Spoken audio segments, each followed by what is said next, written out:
am Christ, I am Disciple. You're watching my channel.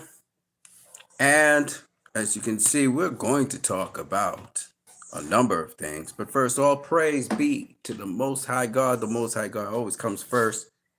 And this stream has been brought to you by LIVE. LIVE products. Live now. We are live now. We have cleaning products that if you're in the Trinidad and Tobago area, you can get access to. You can put in your order. We have liquid detergent, disinfectant, fabric softener, and we also have dishwashing liquid. In addition, LIVE Products is proud to present their drink line, in which we have Morby grapefruit sour, fruit punch, and orange juice. Each half-liter bottle cost you $10 each. This is for all of the things, cleaning products and drinks. But of course, if you order more than 25 of any one of the products, you will get a discount where you get 20% off. That means each bottle costs you $8. LIVE Products. Live now. We're live now. Let's get into what we're going to talk about, which we just want to get right into it, right into the meat of the matter. And let's start talking about this stuff. So, we are starting off talking about Restore the Snyderverse. We're also going to be talking also about Free Palestine. Got a lot of cover, so we're going to try and cover as much as we can, as soon as we can, as much as we can, as often as we can. Okay? Now, I don't actually do work in a studio. As you can see, I'm actually moving around now with my phone. This is a stream from my phone, obviously. And I'm going to be busy doing a couple things while we stream here. So, much love to each and every one of you guys out here as I keep on streaming and doing different things. And you guys will have to forgive me for being active in many different places at many different times, okay? All right, so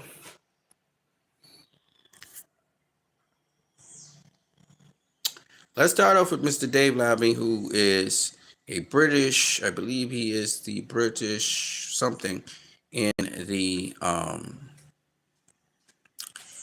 British government, okay? David Lammy says Israeli airstrikes on refugee camps can be legally justified. He suggested Mandela would have opposed students protesting against genocide. Don't trust him over arrest warrants for Netanyahu and Gallant. Don't trust him on arms sales. So that's what David Lammy is all about. And it's sad because, quite frankly, this guy, you know, he's very much influenced by friends of Israel in England. Howard Beckett, that's a really cool dude. He covers things. He's a journalist. Dr. Jill Stein says the more you research Kamala's record, the worse it gets. As a California Attorney General, Kamala's office fought against an order to decrease the inmate population after the Supreme Court ruled that the overpopulation of their prisons amount to cruel and unusual punishment. Her office attorneys explicitly argued that prisoners were needed to prop up the state's firefighters combating the wildfire crisis, knowing that these inmates were making just $1 an hour for the dangerous work. We can push back against establishment parties by supporting a movement focused on people, planet, and peace. Join us, Jill Stein 2024. Donate. So you can donate to her channel. You guys can check out Dr. Jill Stein on Twitter. It's a Dr. Jill Stein. And I'm serious, man. She's going to really do some things in this election. She's going to come out of nowhere and take some stuff. But anyway, let's just get into this really quickly here. Greg J. Stoker, who is another good, solid American citizen, says, American politicians, we must ban TikTok and Russia better not interfere in our elections. The same politicians 58 times had a standing ovation for the Israeli prime minister who was actually condemning Americans' rights to free speech. So, and that was, I know somebody named Mr. Scott Ritter, he was just totally offended by that. So let's get into some more of this stuff here. Let's just roll through this as quickly as we can. Mr. Bernie Sanders, in his speech, talks about when Netanyahu came before Congress. He says, I hope that for 1 second, the members who attend would remember the starving children in Gaza. My colleagues gave repeated standing ovations for Netanyahu yesterday. I hope that they remember the starving children of Gaza who carried the scars of this disaster for the rest of their lives. Okay. Adam says, Israelis attack Japanese protesters in Tokyo for protesting against genocide in their own country. They're truly ashamed of nothing and offended by everything. And here, the Israelis, as you see, attacking the Japanese man there. And the Japanese man is saying, "You're guilty of rape, murder, stealing, theft." And he continued on. Of course, the Israelis have been stealing the Palestinians' identity, their lands, their culture. They've been trying to steal everything from them. They even tried to steal their flag in the Olympics, which I don't know if I have an article on that. Let's just listen to Greg J. Stoker. First of all, he says Netanyahu's speech yesterday was part of a larger effort to manufacture bipartisan consent for eventual war against Iran. Also, we'll touch on the infiltration at D.C. protests tonight. There was an infiltration in the D.C. process, and Greg J. Stoker, I follow him, and he really covers. He demonstrated that on Wednesday. So Israel is participating at the Olympics in Paris while Russia is banned, despite killing at least 80% fewer civilians in Ukraine than the Israeli state has killed in Gaza. Even the United States has prosecuted its own for war crimes, so there's impunity for Israel, enforcement of international law for everyone else. No clearer was this hypocrisy demonstrated than on Wednesday, July 24th, when Prime Minister Netanyahu, a man who has a pending ICC arrest warrant for crimes against humanity, addressed Congress in order to shore up support for his own political survival and request more weapons for his war against Hamas. And the main thrust of his speech was thematically organized by the supposed war between civilization, the West, and barbarism, Iran. You know, it's old imperialistic language. Sorry, I'm out here in Queens. During his 60-minute speech, he got 58 standing ovations, so that Congress could anoint their elected king. Nothing new here was said. Atrocity propaganda, the weaponization of the Holocaust, vain concern for the hostages, and basically just manufacturing consent for a future war with Iran. So this was simply just like state-sponsored propaganda. Yep. But Netanyahu's true intentions bled through the usual talking points.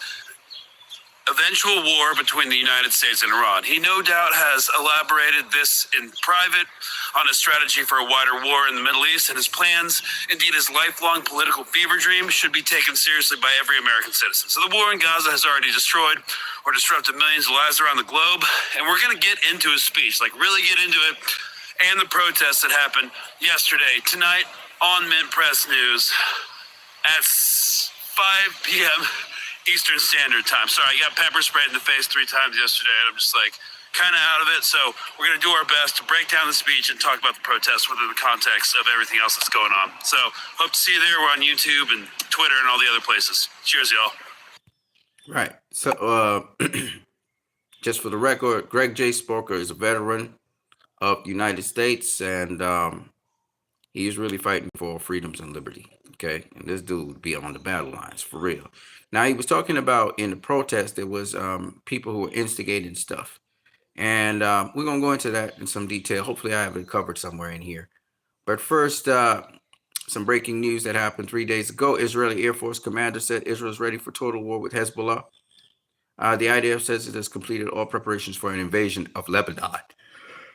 Good luck on that. They weren't successful in 82. They weren't successful in 2006. And I don't expect them to be successful now. Mohammed Safa says 5% of Gaza's population is now dead, wounded, or missing. This is the most documented but most denied genocide in history. And this is Mohammed Safa of the United Nations. Shout out to him. Syrian girl says you can't compare Netanyahu to Hitler. Even Netanyahu knows he's worse than Hitler, which is true. Palham said something that's so true. Iran isn't bombing hospitals. Iran isn't bombing refugee camps. Iran isn't attacking WC aid workers. Iran, that is the World Health Kitchen health workers, for those of you who don't know. Iran hasn't killed 15,000 Israeli children. Iran hasn't targeted UN workers. Iran isn't bombing schools. Israel is not the victim. And this is 100% correct. The atrocities they have committed, the genocide they have committed is horrendous. These people are not supposed to be in the Olympics. Boycott the Olympic Games. They're not supposed to be in FIFA, and they're not supposed to be playing in the World Cup. Boycott the World Cup. Boycott FIFA. Megatron, U.S. Senator Bernie Sanders says Netanyahu is not only a war criminal, he's a liar, which is very true.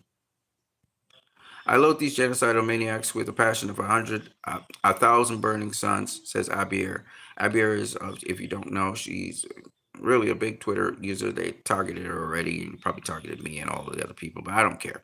We don't care. We got to speak the truth, and the truth has to set people free. I'm not an anti-Semite. I actually have a Jewish ancestry. You know, people who are Jewish. I have cousins who are Jewish. That don't mean nothing, man. You know, distant cousin, but nonetheless, they're in Portugal. Israeli flag bearer at Paris, 224. I'm sorry. Israeli flag bearer at Paris, 2024, signed bombs targeting civilians in Gaza. Of course, all of these guys who are there are soldiers. In reference to a bunch of Israeli bombs, judoka Peter Palchik said in social media, "From me to you with pleasure." So sicko, just a sicko. And I'm gonna say this right now: those people are sick.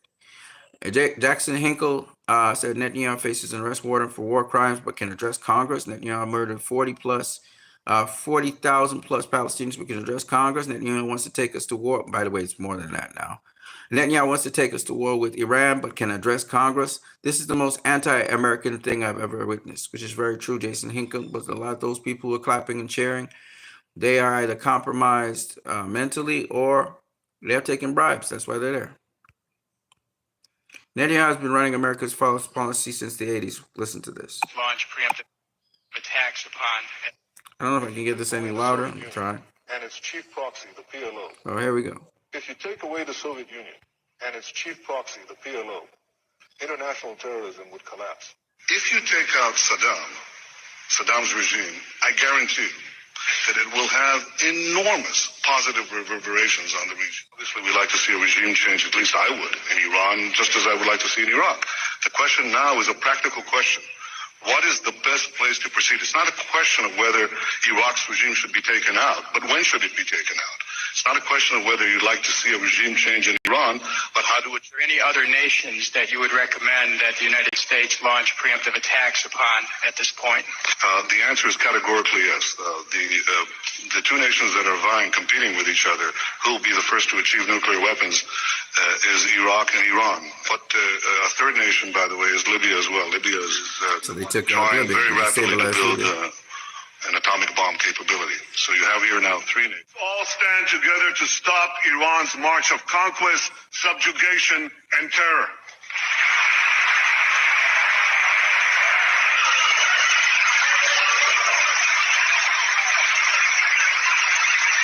I know that no matter on which side of the aisle you sit, you stand with Israel.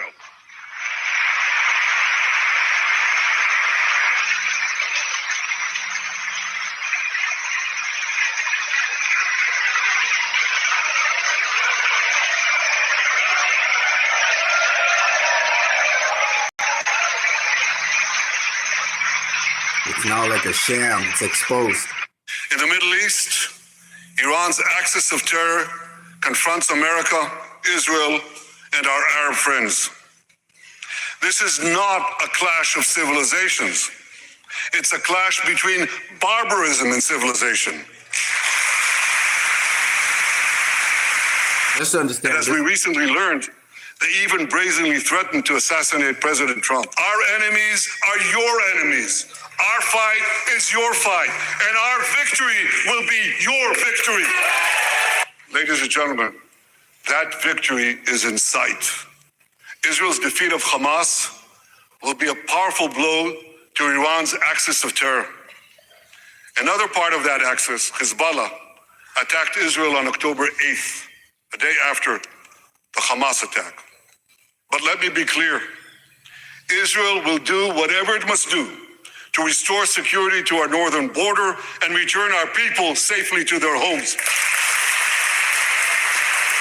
All our enemies should know this. Those who attack Israel will pay a very heavy price. And as we defend ourselves on all fronts, I know that America has our back. And I thank you for it. All sides of the aisle. Thank you. Guys, I believe most of you are... If you take away the Soviet Union... So that piece of...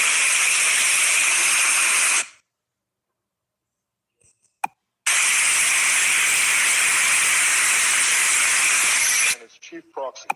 So that... What the fuck, dude?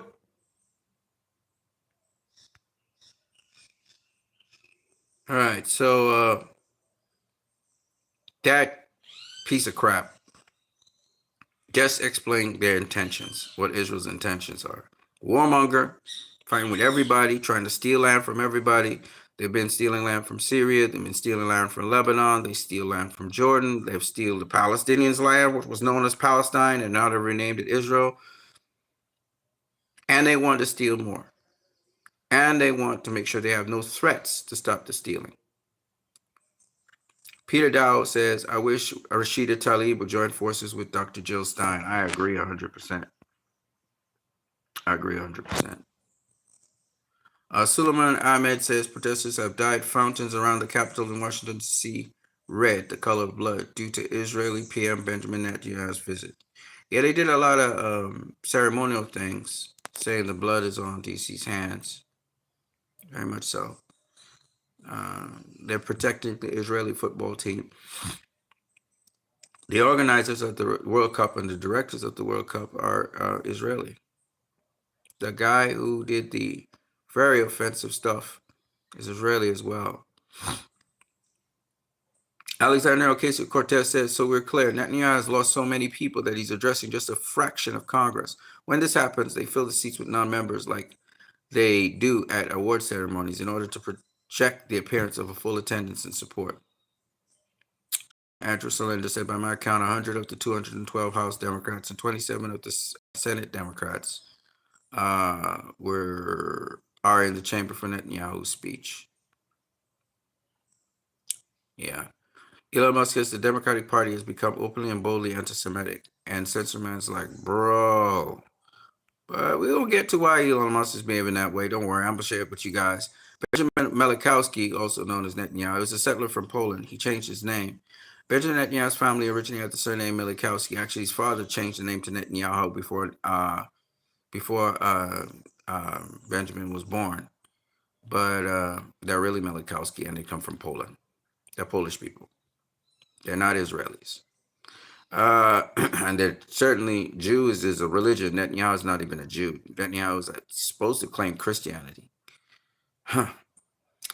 He's more of a Satanist. That's what he really is. Greg J. Stalker says, Top Cup doesn't like civil disobedience. Got it. Moving on. He's talking about this. Kamala Harris said, yesterday at Union Station, Washington, D.C., we saw despicable acts of unpatriotic protesters and dangerous hate-fueled rhetoric. I condemn any individuals associated with the brutal terrorist organization Hamas, which is about to annihilate the state of Israel and kill Jews. Pro-Hamas graffiti and rhetoric is abhorrent, and we must not tolerate it in our nation. Ha! We'll talk about that in a minute. I condemn the burning of the American flag. That flag is a symbol of our highest ideals. As a nation, it represents the promise of America. It should never be desecrated this way. I support the right to peaceful protest, but let's be clear. Anti-Semitism, hate, and violence of any kind has no place in our nation. Okay? So as Greg J. Stoker said, Top Cock doesn't like civil disobedience. We're going to get into Kamala Harris. Oh, yeah, we're going to get into her. There's a lot. It's a lot to say, so we're going to get there. But first, come over here. This message from a country guy in America, for AIPAC from an American citizen. Listen carefully. Messages. Please, this message is for AIPAC. AIPAC, if you can hear me, on behalf of all Americans, please release the hostages. Please release our congressmen and women. Please. I love it. This message is for AIPAC. Right, let's keep it moving. All right, this is just the AIPAC tracker. It tracks all the people who are funded by AIPAC. Ted Cruz, Israeli lobby, gave him $1.5 million, so he's bought. Bassem Youssef so correctly said, fucking traitors. Everyone watching that drug speech to Congress, now you know who controls the United States and owns your politicians. The Israeli lobby, because they're very influential in getting elections done. Patrick Henningsen says, proudly taking a selfie with a war criminal, perpetrator of genocide. It's going to be a shame for these people. They did now. Anna Paulina Luna, yeah, man, you about to be ashamed because the shit is hitting the fan now. Shows how you detach from reality the political grifter class truly is. It's true to remember these. Grifter class, man. Yo, it's going to be crazy, and they can't deny it because it's actually receipts. Torah Judaism. So let's get into this. These are Jews. These are the people that follow the Torah to the T. There are hundreds of thousands of Jews in America and around the world who are against Israel and Zionism. But you will not see any news about this in the mainstream media because the media serves the Zionists. Not all Jews are Zionists. True Torah Jews are not Zionists at all. They fight against Zionism. Israel is not the state of the Jews. Israel is not a Jewish state. It's a Nazi state. In fact, Israel is not a state because it's based on supposedly being the home of the Jews. And this is false. Jews and Judaism is a religion. Okay? If you're not following Judaism, you're not a Jew. You can be converted to being a Jew. Okay, which involves circumcision, etc. But you are not a Jew if you do not follow Judaism. That's all it is to be a Jew. And that's what a lot of people don't know. You can have Jewish lineage, you can have parents who are Jews, but if you do not follow the Jewish practice, you do not follow the religion, you're not a Jew. It's just like being a Christian. You're not a Christian if you do not follow. You can have parents who are Christian. You could have parents who are Buddhist, but if you do not follow the Buddhist teachings, you're not a Buddhist. If you do not follow Islam, you are not a Muslim. Okay? It's that. Judaism is a religion. Jews are religious people who follow Judaism. Okay? You're not a Jew. I don't care if your parents are Jews. You're not a Jew if you don't follow the customs.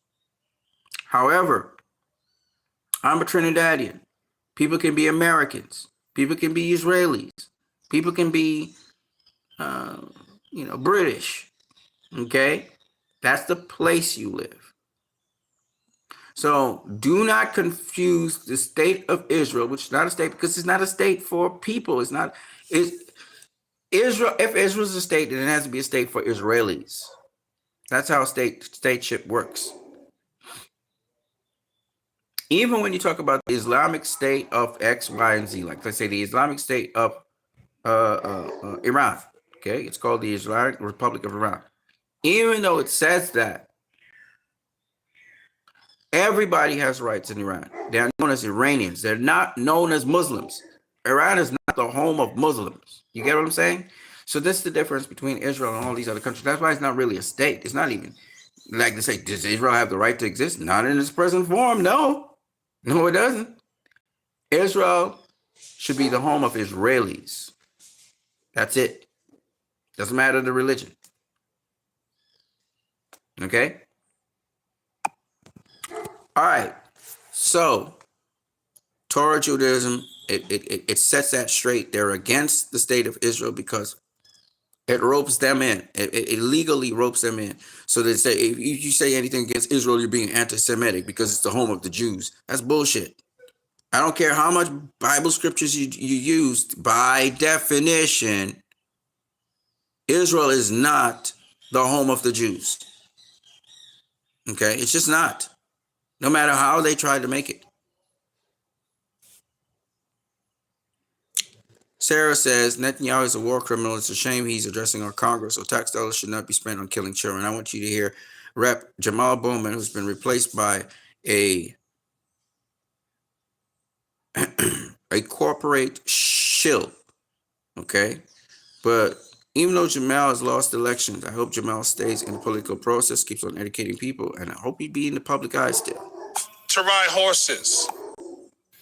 And now today, Mr. Speaker, this is Sarah. Sarah is a 17-year-old Palestinian girl whose entire body was burned by an Israeli bomb. She could not seek immediate medical attention because the IDF had her home surrounded. It's a miracle that she survived. Her brother and sister did not. That Israeli bomb was paid for by the American tax dollar. We continue to fund the collective punishment of civilians in Palestine, in Gaza. Sarah is not Hamas. She is a civilian. She is innocent. She loved to play volleyball. Her brothers love to ride horses. And now today, we have invited Benjamin Netanyahu, who's being charged with war crimes to address this House. Are we a democracy for all? Are we a democracy Gentleman's that time has leads with our expired. humanity? For what purpose Or will does the we gentlewoman continue to from support Texas the war seek crimes rec- of Netanyahu? Thank you. I yield back. Oh, and by the way, Republican Thomas Massey is from Kentucky. Jamal Bowman was from New York. And they'd argue and dispute different issues. But one thing we knew was both guys were genuine. They weren't bought. A lot of Congress today and a lot of the Senate today are bought by lobbyists. Lobbyists are allowed to bribe senators and influence the decision on things. It's not about arguments and disputes. It's about paying people to vote. It's a corrupt system, man. It's a corrupt system.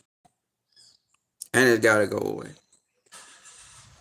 Jason Hinkle says this is what Congress people were applauding yesterday.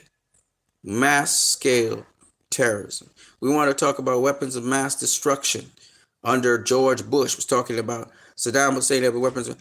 No, the one who had a weapon of mass destruction was you, George Bush, when you bombed the shit out of Iraq. I like to do these bombing campaigns. Everywhere they bomb, they bomb, they bomb. That's America, and now it's Israel. And they leave destruction. Billions and billions of dollars given to the military-industrial complex to cause billions and billions of dollars in damage. Make that make sense. Make that make sense. To accomplish what? You haven't gotten rid of Hamas. You haven't gotten back all the hostages. You haven't made Israel safer. In fact, Israel is less safe today than it was before October 7th. So what have you accomplished? Nothing.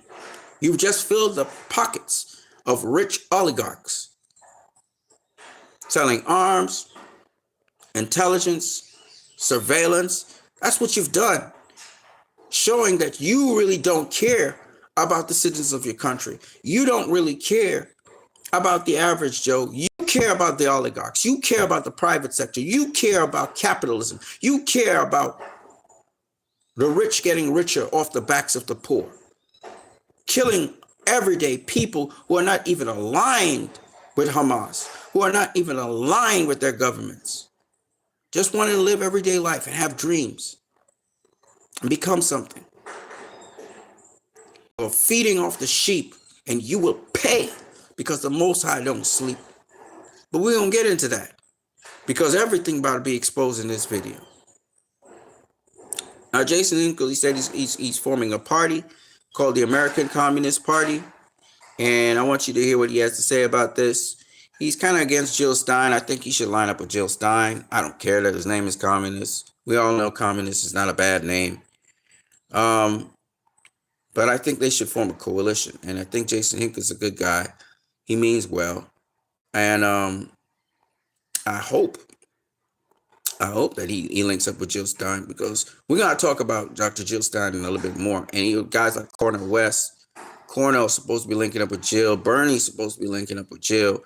A number of people, Union should be linking up with Jill Stein. And Jill Stein doesn't even care if she's leading that coalition. She doesn't care. She just wants a united front against fascism. And now we're seeing that the Democratic Party is fascist, which is scary to say, but they are fascists. And it's now being seen clearly now in their policies. And we know Donald Trump is, no doubt about it, fascist. And he doesn't want the sham of democracy now to even be existing. Like when he becomes president, they're going to try and roll back everything so that the United States could be like Russia and just have no elections whatsoever, And the Republicans have been trying to just bypass the electoral process for the longest while and destroy democracy completely. So we know Donald Trump is not even an option on the table. And definitely Kamala Harris is not an option on the table. That's why I'm telling all Americans out there, even though I'm not an American citizen, I could see it like yesterday. Y'all need to vote for Jill Stein. That is yours. Or that's your only way you're going to make it through this. Okay? And I'm going to talk to you guys a little bit more about why. Now, because she's the only candidate with a party, one, and two, she's doing grassroots stuff. The money's coming from grassroots. It's not coming from Putin like people are lying and saying. In fact, all you guys got to do is a small YouTube church on Jill Stein and Vladimir Putin. Okay, her response to meeting Vladimir Putin. She never met Vladimir Putin, first of all. She was at a table for a joint function in which you were supposed to meet diplomats from different parts of the world. She did meet the Chinese and she talked with them. This was 2015. She was at the same table as Putin, but she couldn't speak with him because, one, she didn't have a translator, and two, and even though Errol Flynn was at that table, you have to understand she wasn't even talking to Errol Flynn. Like, the one person she talked with, she said, was some guy on to her left. I think she was talking with him. So she just happened to be at the same table with these diplomats in 2015. She wanted everybody to know that, and clearly Young Turks verified that when the Democrats started to go after Jill Stein and make it sound like she was, but of course nothing came of it because obviously she was clean. So those people talking about Putin's puppet and all this bullshit, it don't make no sense. Let me tell y'all something. If she's Putin's puppet, guess what? The Democrats stole a lot of the ideas from the Green Party. The Green New Deal that was being pushed by, who, by the way, Bernie Sanders used to work with the Green Party. What's the woman's name? I forgot her name right now. Who's pushing for the Green New Deal? The Democrat? She stole that idea from the Green Party. They stole the idea about clearing student debt from the Green Party. What Bernie Sanders was pushing was the Green Party thing. Green Party wants to raise the minimum wage to $25 an hour, not $15 an hour that Biden was trying to push through and they couldn't. The Obamacare, which is supposed to be Medicare for all, health for all, that is really a Green Party thing. It was emerged through the Green Party way back in the early 2000s. Okay, Ralph Nader ran on that. He's from the Green Party. So a lot of people don't know much about Jill Stein. She did get a significant amount of votes in 2016. They said that she took away votes from the Democrats. That's bullshit. It's just people opening their eyes. A lot of Americans haven't opened their eyes to really how much corporate America is controlling America. So they don't understand that corporate America is winning either way. They're putting money either way, and they don't care. And they're really about getting payback, letting people make legislature and law that supports them. Wall Street is mainly guilty of this. This is where all the military industrial complex and all these other people get their funding from. So you guys got to know this. Like, you guys need to be smart about this. Okay? Trump, Biden, Harris, they're not going to help you. They're going to throw rhetoric. Politicians are good at throwing rhetoric, but you have to watch their policy. Forget their rhetoric, watch their policy. And they're not for you. And I'm going to tell you this. People say, well, states are going to close down and stuff because Jill Stein talks about reparations. She's the only candidate talking about reparations for Native Americans, for minorities, particularly the Black community. Ice Cube, pay attention. That's the person you should be talking with. Okay? Here we have police attacking pro-Palestinian protesters at the Capitol, who are peaceful, by the way. And like my boy said, they got pepper spray. Okay. Joe Biden released $11 million in AIPAC money.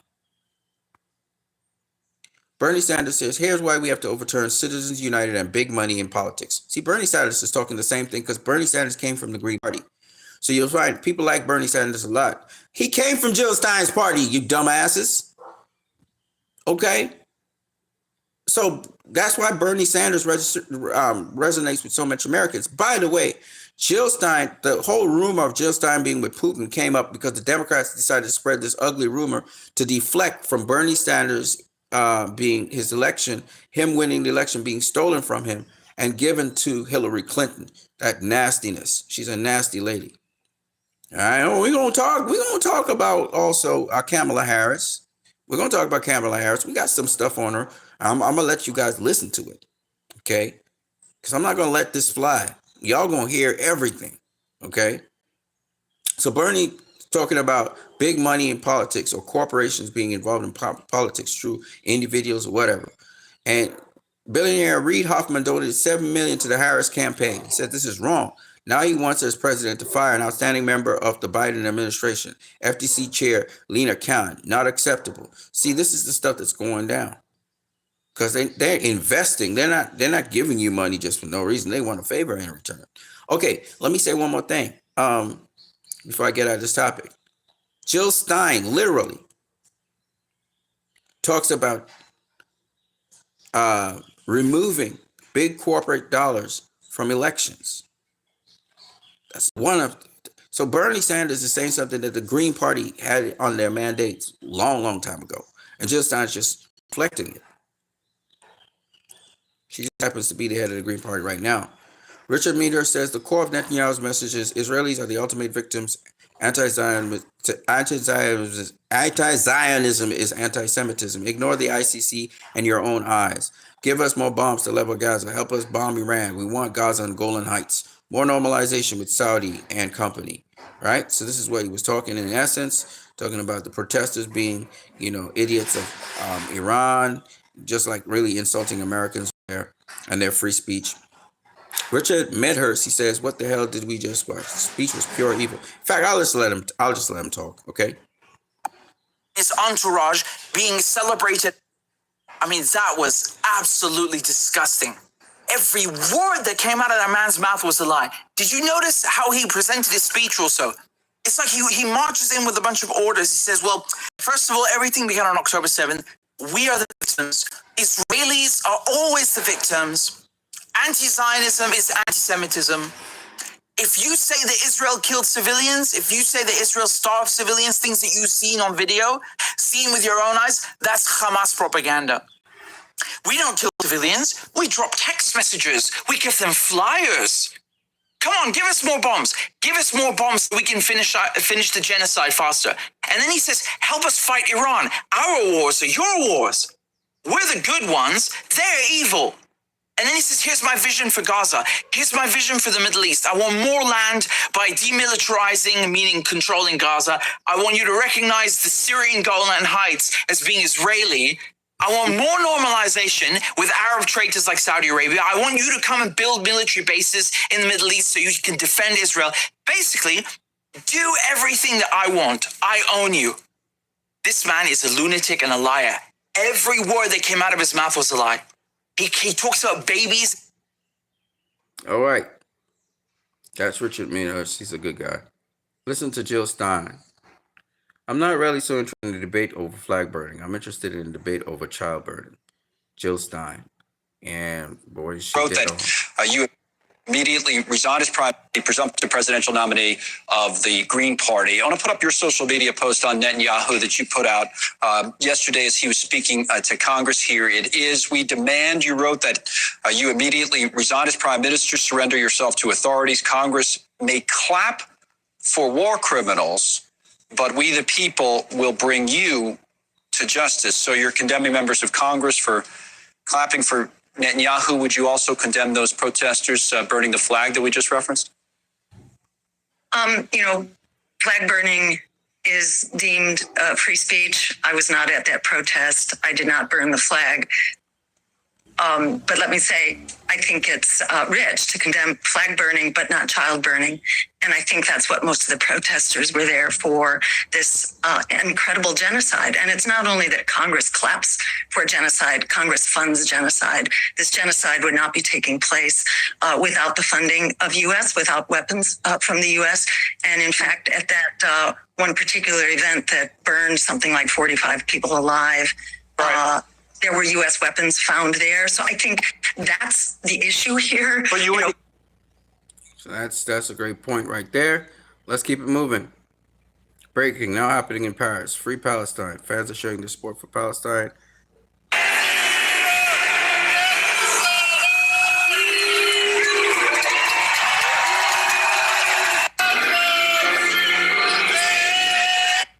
This is so they were singing Free Palestine. Now, I want you guys to see what's really going on here. So this is the real stuff here. And that's why I said Jill Stein is the perfect candidate right now. There's nobody else that even comes close. Kamala Harris has received $5.3 million in AIPAC money. She's also a police state authoritarian. She's put more black people in prisons than anybody before in California. The genocidal Zionist is also her, as well as a war profiteer. And this, Kamala Harris and Donald Trump, they're not any different. This is just what they both are. Now, while Donald Trump hasn't had any major wars while he was president, that much I would say, it's still a known fact that he still profiteered off of the military-industrial complex and donated a sizable chunk of money to them. It's just very important to remember. Jill Stein, she is a medical doctor, literally, and she prescribes the peaceful means. So whereas these two people don't have a problem with endless wars, again, caveat, Donald Trump didn't really have any wars under his major wars, that is, under his reign. Now, there were operations going on under his reign. There was money flowing to the military-industrial complex under his reign, but he didn't have any big wars. It's very important to know. Jill Stein, she ended wars. So I just want to make that caveat for Donald Trump. I have to be fair. In terms of genocide, both advocate for genocide. Donald Trump is saying Israel needs to finish the job. Kamala Harris right now, there's an ongoing genocide going on right now, and Kamala Harris isn't trying to end it. Okay, neither is Joe Biden, and they can talk how much they want until we see the policy go into place and they freeze assets of Israel and they sanction Israel and they start coming down hard on Israel. I'm not buying none of that shit. I know Jill Stein will do that without blinking, like the next day. That's what's going on. Authoritarian police state, both Donald Trump and Kamala Harris want that. Donald Trump said there will be no more elections. You don't have to worry about that. And, he's talking, about his VP's talking about being very ruthless and, brutal. So they both want the police state. Kamala Harris is moving like, but you can see from the policies when they passed the anti-Semitic laws. And they are working on anti-Semitic laws right now to clamp down on college campuses, the brutality that police is doing all over the country and also all over Western Europe as well, shows that the Gestapo police state that they're trying to push into place. Whereas Dr. Jill Stein is talking about reforming the police, that is defunding the police and taking some of those funds and putting it back into the communities, removing body cams and those kinds of things from police because they're not helping the situation. They're not stopping the violence by the police. The training that the police get in terms of training, as we all know, is not good training. It's actually training to make the police less sensitive to the needs of the people and behave like people, and more almost military, almost very brutal. So they need to also cut funding for that until there's some sort of, and even the community policing is really a form of surveillance that they're using now on people. And they're able, with the technology that they have, to be able to isolate people and stuff like that. So it's not cool at all. The war on drugs is what Donald Trump and Kamala Harris say they're really trying to do. But what Dr. Stein wants to do is end the war on drugs. The reason being that, when they have legalized marijuana in different states, it's actually helped out the situation because now people can't illegally profit off of delivering marijuana and stuff like that. And she's saying that there shouldn't be a war on drugs. Not that drugs should be freely moving left, right, and center, but that people should be educated on the different drugs and how destructive they are. And instead of trying to invest money in fighting trafficking drugs and that kind of thing, by regularizing the drugs that can be regularized for certain purposes and stuff, you now take away the money out of the hands of the contraband people, and you don't fuel and fund continual arms transfers, because along with illegal drugs comes arms and trafficking of all kinds of things, from people to materials, illegal materials and stuff. So, by defunding that, it really takes down that pressure. So Jill Stein really has some really good stuff. She's an eco-socialist, meaning green. Okay, she's so socialism meaning certain things the governments of different states are supposed to be providing. The rights of citizens, such as the right to food. So you have a social program where the minimum wage is $25, no lower. Where you have universal health care, where you have universal education, where you have, and it's free. There's that option. You can always pay for your healthcare. You can always pay for your education, but there's always the free option. Like my country actually exists like that. Canada exists like that. A lot of Western Europe exists like that. You know, parts of East Europe actually exist like that. There are a number of countries in the world that offer this. In Africa, you have several African nations where education is free. So this should be an option. I'm not saying it's the only thing. You can have paid education, whatever you want to do, but at least it should be subsidized, or it should be, that's where the federal government comes in my opinion. The federal government provides a platform for universal things. Again, the individual states, they can reject it or they can accept it, but the point is it should be available. All right. And again, the federal government have to disperse that money. Okay. These two people you see, Kamala Harris and Donald Trump, they're Zionists, whereas Joe Stein, she's not a Jew because she doesn't follow the Jewish practices. Her parents were Jews, but she calls herself Jewish. Now, she's not Jewish, really. She's not Jewish. She doesn't practice Judaism anymore, but she understands what Judaism, its foundation is. You're supposed to be a blessing to the world. No one is to serve you. You're supposed to serve others. So she understands the paradigm under which the Jews perform. The Orthodox Jews understand that, who are not Zionists. Now, Zionism crept into Judaism, and they have like this allegiance to Israel and the Israeli flag, and they've twisted and contorted Judaism into Zionism, feeling like they're the chosen ones, they're special, so therefore they people are obligated to them to serve them, etc., etc., etc. So it's been warped, Judaism. Okay. Both people are racist. This is very true. Kamala Harris is not actually a Black American. She's not even Black, and I will go into that in a minute. And also we will talk about equality. Dr. Jill Stein, she does advocate for LGBTQ community. As you know, I'm not affiliated. I do not advocate for that community. I understand different people, but I will never advocate for something that I believe personally as a Christian is wrong. I won't do that. But however, I understand that the world is imperfect and people are born certain ways. So I am not going to come down hard on them like that.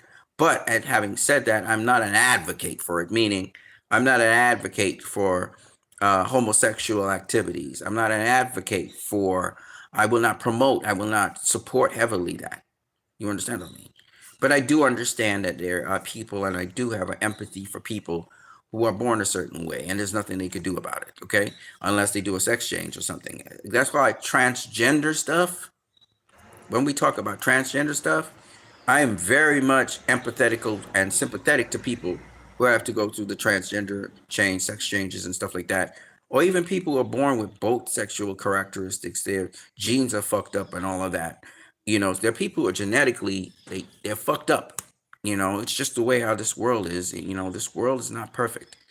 And so we have people born with both genders, both sexual characteristics, and their identity is very hard. They have to conceal it, and it shouldn't be so. They should be able to be themselves, whatever that is. And I don't understand. I can't identify or relate with that experience, but I do have empathy towards these people. So don't get it twisted. I'm not one of those people who just drops the iron fist down on someone who, you know, is living a life of torture. Pretty much because of their identity. They have problems with their identity. So I very much empathize with people like that. However, I do not endorse it. What I mean by that is I will not come around and say, all right, so now I am a proponent for LGBTQ rights or that rights, the right to marry somebody who's of same sex or same gender, the right to participate in homosexual acts and stuff like that. I will not, I just can't go there. As a Christian, I would never do that. So, but having said that, do understand that I'm also someone who understands, and therefore somebody has to be who they are. And so if for example, you are a woman trapped in a male's body, and you decide you need to do a sex change, and you have the money and finances to do so, or you get raised the money, I'm not going to be against you. You know, I can't do that. Can't do that. You have to be who you are. And if that's who you are, then I'm not going to stand in your way. Okay, we have the technology for it. Go for it. You know, so that's what I mean. Like, for instance, the transgender issues are very much a delicate thing, And it's something that I support a lot of transgender issues. I support a lot of transgender, um, um, things, because you must understand. I know this person's not born female, like they weren't born with female characteristics or whatever, but they're female, or they're not born male, but they're male, you know. And that's something that there's no shock therapy. There's no bullshit. There's no bullshit to people. They need to have their sex changed. Let them have their sex changed. There's nothing wrong with that. And I don't hate these people. You see what I'm saying? Of course, we have to distinguish them to some degree. They have to identify them as distinct, and they do. So that's why I said transgender issues is different to me to homosexual issues, to what we call queer issues, where people swing both ways and that kind of stuff. And so those kinds of things, I'm not in support of. So that's where I draw the line. I draw the line with transgender issues. I know people who've been lifelong sufferers who've been, called all kinds of negative things. And that's another thing. I don't believe in, just because somebody might do something that I do not agree with and I do not support, doesn't mean that I label this person bad. I don't believe in that either. Okay, because I do a lot of wrong things and I know they're wrong.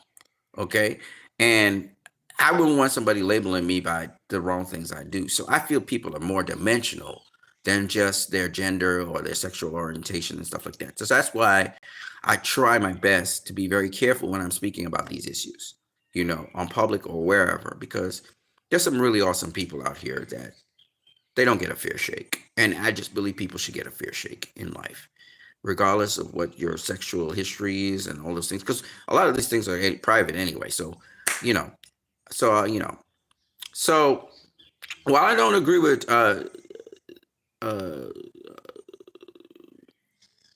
Jill Stein on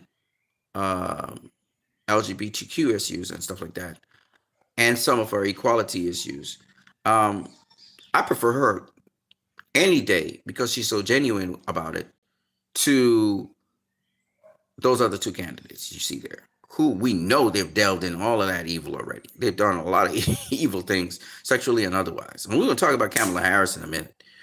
But, okay. With regards to public health care, Kamala Harris, under the Obama campaign, tried to do something concerning that, but they didn't really know how to do it because they stole it from the Green Party. So, public housing, again, they don't know how to do public housing, but I think Jill Stein has a plan for that. And I think there's a way to have what I call affordable housing. So that's another thing. Public universities, we already have public universities, but the way Jill Stein wants to do it, and this is what she means by socialist. Socialists are not people who are deny people and deny businesses activity and free will and stuff. That's not what socialism. Socialism is where you supply the basic needs to the community. So the federal, one of the responsibilities of the federal government is to make sure that the essential needs for each individual to exist properly and comfortably are there. That's all social programs are. And that's what an aspect of, there's different aspects of socialism, but one aspect of socialism is providing those things so that the fundamental rights of each individual is there. So when we say providing universal health care, providing, setting the minimum wage, having a bureau like the FDA, having a bureau of standards, educating consumers so that there's better, more informed consumerism, having healthcare programs where, exercise programs available through the government. These are things that socialist regimes do. Okay. Doesn't mean that you don't have capitalism there. It doesn't mean that you don't have the private sector there doing their thing as well, but it just covers certain bases. And that's what America lacks. It has a social transport system. Okay. The federally subsidized the bus, the Greyhound bus, even though it's a private company, Greyhound is subsidized by federal governments, as well as the transit systems, whether it's Amtrak, trains, the cars, that move. These are subsidized. These are federally subsidized, and that's a part of a socialist program. Of course, Social Security is, and it takes up a tremendous amount of the American economy dollars. Social Security is a social program. The problem with Social Security is they have a backlog and they haven't been able to pay out all the Social Security. This is why it costs so much, because at some point in time, America wasn't paying Social Security, so there's a backlog of it. But Social Security is also good. We don't have Social Security in my country because we already have the social programs which provide that Social Security. So what America has done is sort of put this lump sum here, but you don't get it immediately. You get it later on. So that's why it's not so cool. What they have for healthcare is insurance that covers it, and you have to get an insurance plan, and that's not cool. So America is more privatized than Europe, Canada, and some other places of the world which have socialist programs. Okay, so that's what socialism is. It doesn't have to be communism, like in communism, like the communism that's a bad communism that people talk about, right? Reparations, that's big. You have UBI, you have GND, which is for clean environment. That is the Green New Deal, covers that. Green New Deal deals with jobs actually that you get from going green. So there's more employment and stuff like that. So there's you have better standards for construction, road construction, longer, more safer roads, made from sourcing cleaner, producing raw materials. You have, energy production from things like wind and things like solar and so on and so on and so on. Okay. So that's the Green New Deal. And you see, we saw aspects of it, but we never saw it unrolled in how it was supposed to be unrolled. And this is something that's from way back in the days of Roosevelt, actually. The Green New Deal was proposed. So that's a long thing. Living wage. So the living wage, again, we talked about it, setting the minimum wage. Jobs guarantee. So one of the things about socialist programs is that the public sector provides work and provides training for work, so that everybody can get a job. So if you can't get a job in the private sector, you should be able to get a job in the public sector. But this training, and again, these are subsidized programs to be able to get into the public sector.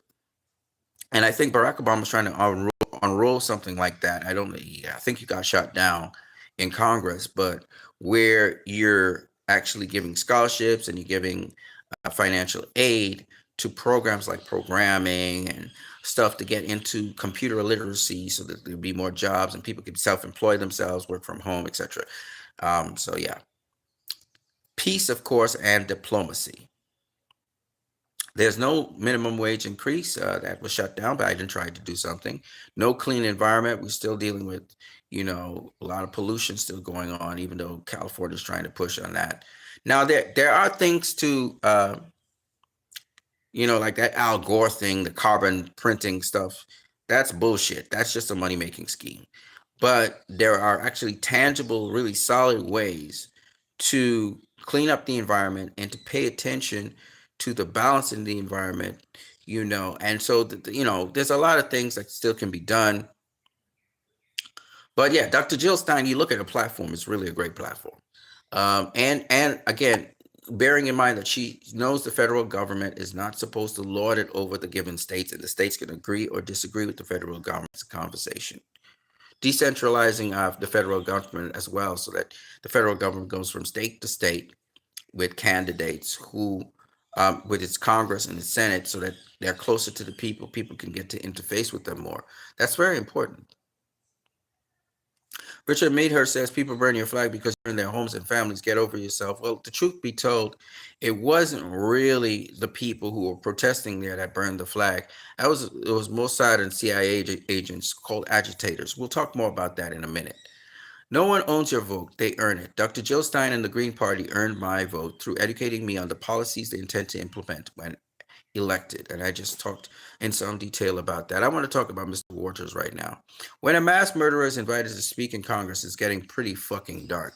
Listen to him. Before he was assassinated, Dr. King said, "Only when it is dark enough can you see the stars."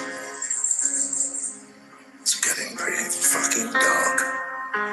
I hope that Roger votes for Jill Stein. He probably will. And again, even if it wasn't Dr. Jill Stein, whoever it was from the Green Party, you guys need to vote for the Green Party. There's the blue, there's the red. Well, we need to go for green. And I'll tell you, I like green and yellow, by the way. Those are African colors, and they're actually more natural colors. So, you know, I really like, I dig Dr. Jill Stein quite a lot. Breaking. This is definitely a Mossad job. Israel to France. Prepared to be attacked again. Foreign Affairs Minister of Israel. The sabotage of railway infrastructure across France ahead of the Paris 2024 Olympics was planned and executed under the influence of Iran's axis of evil and radical Islam. That's what the Foreign Affairs Minister of Israel said. Very obvious who he's trying to drag Iran into this. And you know, the CIA and Mossad and even Israel, they're really good at lying. They lie all through their teeth all the time. So it's not surprising that they lied about this. Okay. Kamala is a cup, actually, with Equality Alec. This is Equality Alec here. Let me just say a couple things here. Her record as a prosecutor is absolutely abhorrent in every way. I think it's really important to understand that people like Kamala Harris or Andre Cuomo or any of these politicians, right? If they were from Alabama or Mississippi, they'd be Republican. They are kind of empty vessels. Most people who succeed in our political system at this moment are not people of great moral conviction. He's so 100% correct on that. He's the guy that was talking about body cams is not a good idea for police. Most of the people who actually catch people in crimes is not from body cams. It's usually from some observer filming it. And that's very important because he says body cams can be manipulated by the police, and it's a way to do surveillance on the population as well. So he's really good. Check him out. His name, again, Equality Alec. Check him out. Let me subscribe to him right now, actually. So I'm following him. Okay. And he's a cool dude, man. He really gave us a lot of insight into, again, community policing is not the way to go. The way to go is, again, defunding the police and actually giving more of the money to communities. Funding the police is really, you know, every time a violent act is caught on a body cam or something, they talk about training the police or they talk about equipping the police with more materials. That's not what needs to be done. It's the opposite. And actually these crimes that we see by the police, body cams do not deter these crimes. In fact, if anything, these crimes when caught on body cam actually are used as incentives to get more money to the police. So he really said some great things. You guys should check out the interview. You can check my Twitter. Go to Brianna Joy Gray. Really covers a lot of stuff. She's really great, and she's also a Green Party supporter. You should check her out as well. Her title, her channel on YouTube is Bad Faith. Check her out, man. She's really great. She just recently was fired from The Hill for her pro-Palestinian reporting and just not even pro-Palestinian. She's just reporting the facts. All right, this is Kamala Harris's husband giving news interviews on his wife's foreign policy positions in Gaza. He is a Zionist. He is a Jewish guy with his 2 Jewish children. Listen to the Zionist Jew as he says what Kamala Harris's position is going to be. Democratic and Jewish state. Let me just make this clear. Vice President Harris has been and will be a strong supporter of Israel as a secure, democratic, and Jewish state, and she will always ensure that Israel can defend itself, period. That's who Kamala Harris is. She doesn't have any children by him. So for those of you who don't know, this dude is a heavy AIPAC guy. Actually, Kamala Harris has a great relationship with AIPAC. She's not going to create a ceasefire. She's not going to help the Palestinians in any way, shape, or form. Israel will be able to carry out whatever it wants to carry out there. Now, after Netanyahu talked about, you know, Iran multiple times in Congress, John Kirby came out. By the way, he has a Israeli tag over his tie there. And he said, we do not know that Iran has been funding and encouraging some of the protest activity here in the United States. We do know, that Iran has been funding and encouraging protests in the United States. So they again started to mention a lot about Iran, because they wanted to ramp up a war with Iran. These are fucking warmongers, man. Iran ain't been doing shit. Okay. Syrian girl says Israelis began to blow up Palestinian houses in Jerusalem, not just Gaza. In East Jerusalem, they've been attacking families and destroying their homes, and there they are destroying the home right there. Well, we could talk about murders. I'm going to skip this because an Israeli child said, I picture a dead Arab that makes me happy. So they just have hate for Arabs from the get-go. This is Kamala Harris. Listen to what she has to say concerning Israel. I will always ensure that Israel is able to defend itself, including from Iran and Iran-backed militias such as Hamas and Hezbollah. So I just had a frank and constructive meeting with Prime Minister Netanyahu. I told him that I will always ensure that Israel is able to defend itself, including from Iran and Iran-backed militias such as Hamas and Hezbollah. You heard it. No better way for Kamala to declare allegiance to Netanyahu than repeating Israeli propaganda talking points. We must not stop until Palestine is free. So Dr. Jill Stein saw through that bullshit. And I got something for y'all. I got something for y'all ass. I promise you. Lord Koj, shout out to my boy. אנחנו נבוא לאיראן, אנחנו נבוא לכל מקום. תביאו בחשבון כמה אנחנו הולכים להרוג מכם, וכמה אנחנו הולכים לבצע בכם על כל אחד מ-1,300 האנשים שרצחתם, שדדתם. לא ראיתם מספרים כאלה בדברי ימי האומה הערבית. אני מעדכן אתכם שזה בא. במקרה שאתם מבולבלים, אני מעדכן אתכם שזה בא. מספרים שלא דמיינתם שאפשר בכלל להגיע אליהם. ואנחנו מוכנים להיכנס לבידוד בינלאומי, ומוכנים לריב עם ארצות הברית, ומוכנים לריב עם כל העולם ואחותו. כמה שנצטרך עד שכולכם, כולל כל התומכים שלכם, תעלו לפגוש את אללה, אנחנו נהרוג. שיהיה ברור, זה המצב בישראל, זה הסנטימנט. אז תחגגו ברשתות חברתיות, תעשו פרי פלסטיין, תעשו את כל המסכנות שלכם, ואנחנו נבוא להשמיד אתכם. להשמיד. So he straight up says that they're going to kill all the Palestinians, and then they're going to kill everybody in Iran, and they're going to kill everybody. So it's genocidal. I mean, it's like the Nazis trying to clear out Eastern Europe and Europe. And he's saying basically the same thing. So there you go. And that's an Israeli, I believe, media person. Koja says their goal, as it always has been, is to kill as many civilians as possible from them out from the beginning. Netanyahu even changed a lie in Congress. We were told about beheaded babies that turned into burnt babies at Congress. Congress clapped at false claims. Yep. So it's genocide, and there you go. The incriminating evidence is right before all for all to see. Richard Medhurst, this is another war criminal, George Bush. And listen to this. And this was a big fat fucking lie. By seeking weapons of mass destruction, these regimes pose a grave. States like these and their terrorist allies constitute an axis of evil, arming to threaten the peace of the world. By seeking weapons of mass destruction, these regimes pose a grave and growing danger. So this fucking war criminal who should be in jail right now, as Barack Obama, as Mr. Clinton with the Yugoslavia thing, as Mr. Joe Biden, they're all war criminals.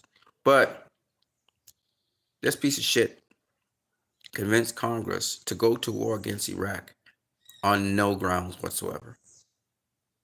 The grounds was weapons of mass destruction, which we've never found to this day.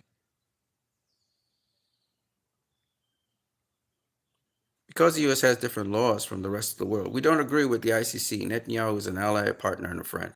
Of course he's an ally, partner, and a friend, because guess what? You're complicit in genocide. All of you need to go to jail. You're all criminals. So of course you're not going to agree with the ICC. You're not going to agree with them because guess what? You want to get away with crimes against humanity again. So it's not that the U.S. has different laws from the rest of the world. Oh no, their own laws incriminate them. Their own laws say do not sell weapons to a country that is violating international law. It is there. It's the Leahy law. So no, they're violating their own laws, and they are all war criminals, and they all need to be herded up, and they all need to be tried, and they all need to be convicted, and then they all need to be put away. It's really simple. So him not sharing the opinion really means absolutely nothing. Doesn't mean the reality is that they're not war criminals. It doesn't mean that the reality is that they are not financing and arming this war. And so they are all complicit. And that includes Joe Biden, that includes Kamala Harris, and all in the Congress and Senate who have voted for this to happen, and also who have been quiet. The people who have been are not complicit are the people who have disagreed, abstained their voting, or voted against what is happening now and ongoing. Palestinian journalist Bessin Ottawa captures the harsh reality. Handmade slippers crafted by Gaza mothers to protect their children's feet. Man, these people are so resilient. So they made slippers out of the flooring of buildings, which is really cool. While Mr. Netanyahu was speaking to U.S. Congress, Putin was meeting with Assad in Syria. There's a message here. Sites have been picked. So Russia has been trying to protect the Syrians. This is why the Syrians haven't been overthrown so far. They've been protecting the Syrians from outside influence. So even though there's an upheaval in Syria, Assad, who is the democratically elected leader of Syria, okay, is still in power because Russia and Mr. Putin has actually been protecting. They've been the resistance there. Let's continue onwards. Israel should sink or swim on its own, but now it's dragging the U.S. with it in the abyss of hell. And this is a congressional leader speaking about the atrocities and how this is actually a lady from Mississippi. Her name is Sarah Lee. Not Sarah Lee, Sonny Lee, or she's Lee anyway, Mrs. Lee. And yet what do we do? We welcome... Mr. Speaker, I rise today to express my outrage. Gaza has been decimated by the Israeli military using weapons provided by the United States. Over 39,000 Palestinians, mostly women and children, have been killed, and more are being killed every day. Most homes, most infrastructure destroyed. And yet what do? We welcome Netanyahu, the person responsible for this to address Congress with open arms. As a student of history and as a Black woman in this country, I'm keenly aware of the role that this very body has played in the marginalizing of Black and brown folks domestically and abroad. This is why I refuse to remain silent. When Putin commits war crimes, we condemn him. When Netanyahu commits war crimes, we give him excuses and bombs. This hypocrisy is not lost on the world. Americans are less safe, and our standing in the world is greatly diminished because of our inability to remain morally consistent. Years from now, this body will be ashamed of its actions. The large majority of our constituents are ashamed today. It's well past time that we stop this moral inconsistency and start working towards a just and lasting peace for all in this region. She is dead on. Summer Lee, part of the squad, by the way. Mr. Speaker, I rise today and what to they have done, express my outrage. What they have done is they try to silence the squad by saying, oh, we're going to get rid of you and we're going to replace you in the elections. So this is why the squad has been more silent than usual. There are about 100 members of, okay, I talked about Medea Benjamin. She's also fighting the fight. Sandy Smith says, I will not be watching out of respect for the murdered, maimed, and starving in Gaza, Paris 2024. I agree 100%. By the way, the Star of David is also a star for the law enforcement in the United States of America, talking about how the United States of America has been working in tandem with Israel in training their police forces, which is why they're so racist, because, as you know, the Israelis are very racist against the Palestinians and Arabs in general, and just the people in the Middle East. Here we see some brave Palestinian farmers defending their land against Israeli settlers with the military assisting the settlers to take They're unarmed and they still fight. Arrogance.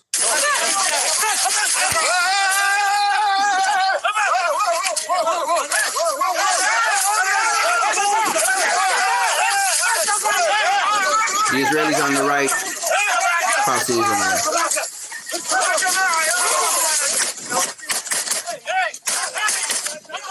Now the soldier starts shooting with his gun.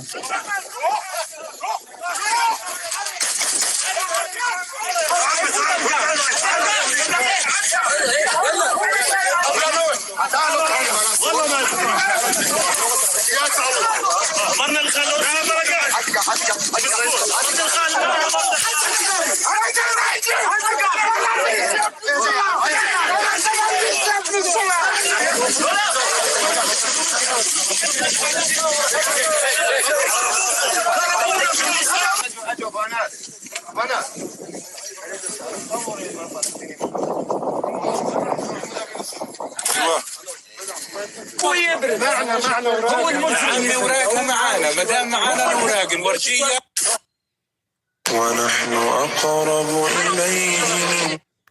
Now, what you gotta understand is they eventually take their land and their place. They take it.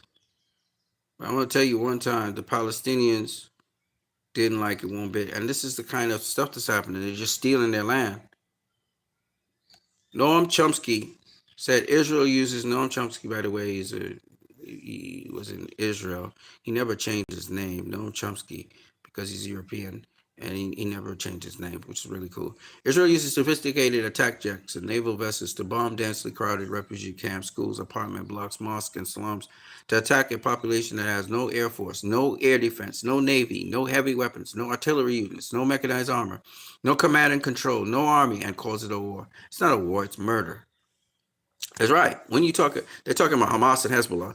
They have the skies. Israel has the skies. They're supposed to have the, supposedly cutting edge technology, right?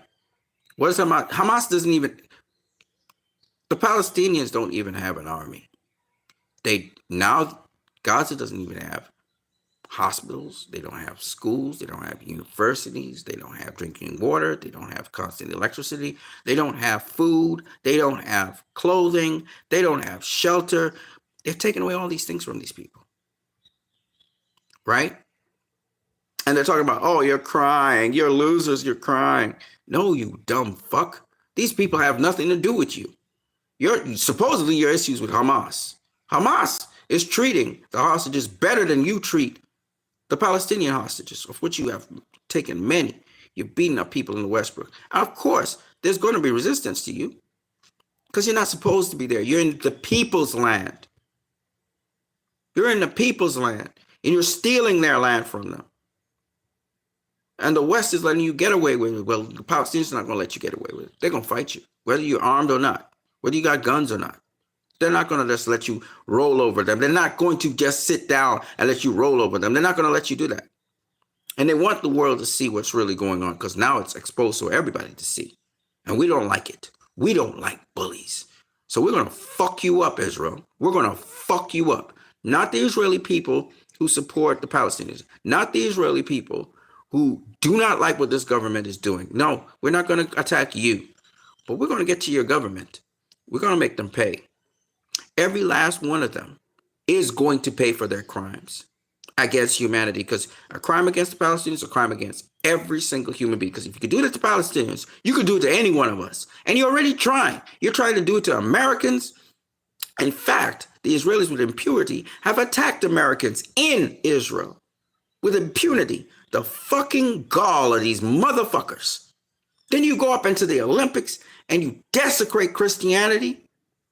You already went and you defiled Al-Aqsa Mosque. Fuck you, you disgusting pieces of shit. And we will deal with you. And I'm sorry that I have to curse and swear like that, people. But we're going to get them. Because it's all of us versus them. And we're going to get them. And we're not talking anti-Semitism because the Jews back us. The real Jews. The practicing Jews. And people of Jewish descent. And I am of Jewish descent. And I am a Christian. And I'm offended at what happened in the Olympics by another Israeli Jew who planned that. And the chief person who was supposed to play the Antichrist there was a Jewish woman as well, Israeli. Zionist. So fuck you and fuck your Zionism. I'm sorry about the F-bomb, but I just had to say it. I'm sorry, guys. I'm sorry. I know some of you are watching this and you're like, nah, but I just want you to know the rest of the world don't rock with that. That's why they say free Palestine. A lot of people saying free Palestine. No, tick off the Israelis. Free Palestine. Say it everywhere. Say I'm an anti-Semite. Say it. Say it to my face. Say it to these Jewish brethren as well. Don't forget, I got Jewish lineage as well. So when you say I'm an anti-Semite because I speak against Israel, guess what? You're being anti-Semitic. That's right. Based on your own definition. You can't tell a Jew they're anti-Semitic. You crazy? Especially when they're doing the right thing. Who's really the anti-Semite? You've been killing Jews or supposedly Jewish lineage people in Palestine. You've been killing them. They may be Muslim. They may be Christian. You be killing Christians. And we're talking about Christians that go way back before your fucking time. Before the establishment of the Palestinian initiative called Israel now. Way before your country was even a country. They've been there for 2,000 years. We have churches there 2,000 years. Byzantine design, they say, but it's really, Aramaic churches. They call it Byzantine, but it's really Aramaic. It's mosques and temples. Let's keep going. Noam Chomsky's now dead. He lived in Israel and stuff like that. He's one of the new historians. And he opened why what the shit was. Because a lot of people didn't know for a long time. History repeats itself. There's Adolf Hitler and there's man, the fascism is just ridiculous these days. We're getting fascism on the right, fascism on the left. Humanity's just taking a backseat to this shit. It's sickening. Because it's what it's really saying is, oh, the only people who's supposed to benefit from this and live a great life are the rich and the oligarchs. They deserve to have the fragrance of life. Everybody else, no. You kill them, it doesn't matter. That's fascism. Dr. Jill Stein. Right now that we can't talk about things and you're getting shut down for all kinds of stuff. If you're on a campus and you want to talk about genocide, you're going to get your head bashed in and you're going to get blacklisted and you're going to get doxxed and you are going to be thrown out of the university. We have this extremely anti-First Amendment environment right now where our rights of free speech are being shut down, the right of media and reporters to cover issues. We need to be able to debate this stuff. Whether you agree with it or not doesn't matter. It's really important. Thank you. That's why I said she's going to be the next president. I know it because people are going to buck against this. Once they find out what she's really about, they're going to buck against it. I'm telling you. And then what Dr. Jill Stein said was so tactical and so surgical in an interview where she was speaking about, yes, she wants Dr. Cornel West to be there. She wants all the progressives together and they need to have a think tank and they need to have a talk with each other. She thinks all the progressives, otherwise there's not going to be no progressives. If Donald Trump comes to power, there will no longer be progressives. You won't be able to openly speak your mind like that because it won't be that kind of freedom of speech. Under Kamala Harris, it's just going to be clamped down even more. They're already clamping down on progressives. They're already clamping down on what progressives stand for. So she's right. And for you guys that are so naive and stupid, and you think it's about Democrats and Republicans, it's not about that now. It's about your human rights and your freedoms. And Jill Stein is trying to stand up for you. She didn't want to be there, but it was between her and the Afrocentric dude. And he said, you need to go up. So she went up. Okay, this is what it is. All right, let's keep it moving. Okay, I can't go into all of this right now. So this is a Sephardic rabbi, so-called Sephardic rabbi, supposedly from Spain. And this is what he said. Goyim was born only to serve us, Goyim being the Gentiles. Without that, they have no place in the world, only to serve the people of Israel. In Israel, death has no dominion over them. With Gentiles, it will be like any person. They need to die, but God will give them longevity. Why? Imagine that one's donkey would die, they would lose their money. This is his servant. That's why he gets a long life, to work well for this Jew. Why are Gentiles needed? They will work, they will plow, they will reap. We will sit like an effigy and eat. That's why Gentiles were created. We also believe Hurricane Katrina was a divine punishment from God. There's a tsunami and there's terrible natural disasters because there isn't enough Torah study. Black people reside there, New Orleans. Black people will study the Torah. God said, let it bring a tsunami and drown them. Hundreds of thousands remain homeless. Tens of thousands have been killed. All of this because they have no God. Now, he's not wrong when he said that part there. Bush was behind Kush Katif, the Gaza settlement block. He encouraged Sharon to expel Gush Katif. We had 15,000 people expelled there. There are 150,000. It was God's retribution. God does not shortchange anyone. So he was basically saying that the Gentiles are going to serve them and that natural disasters come upon the Gentiles because they don't acknowledge God, which, again, we as Christians agree with that. But Netanyahu could take this another way. Oh, well, if they're supposed to serve us, when we want to subjugate them to us. And as you know, the Torah does not tell us to subjugate anybody under us. If you buy somebody as a slave, it's totally different to subjugating somebody into slavery. And that's what Netanyahu. The same thing with the Zion. You know, they're talking about Zion, forming Zion, and they're Zionists. No, Zion comes after the Messiah comes. Whether you're Christian or whether you're Jew, it comes after. So them trying to make Zion happen before is again a lie. And that's because they're ushering in what is called the Antichrist. They're going to usher in Satan. They're going to usher in Baphomet. That's what they really are about. That's why they're so evil. Okay? So it's not that necessarily the rabbi was saying anything that was wrong, but it can be interpreted in such a diabolical way. The Gentiles do serve the people of God, but it's not because you force them to serve you.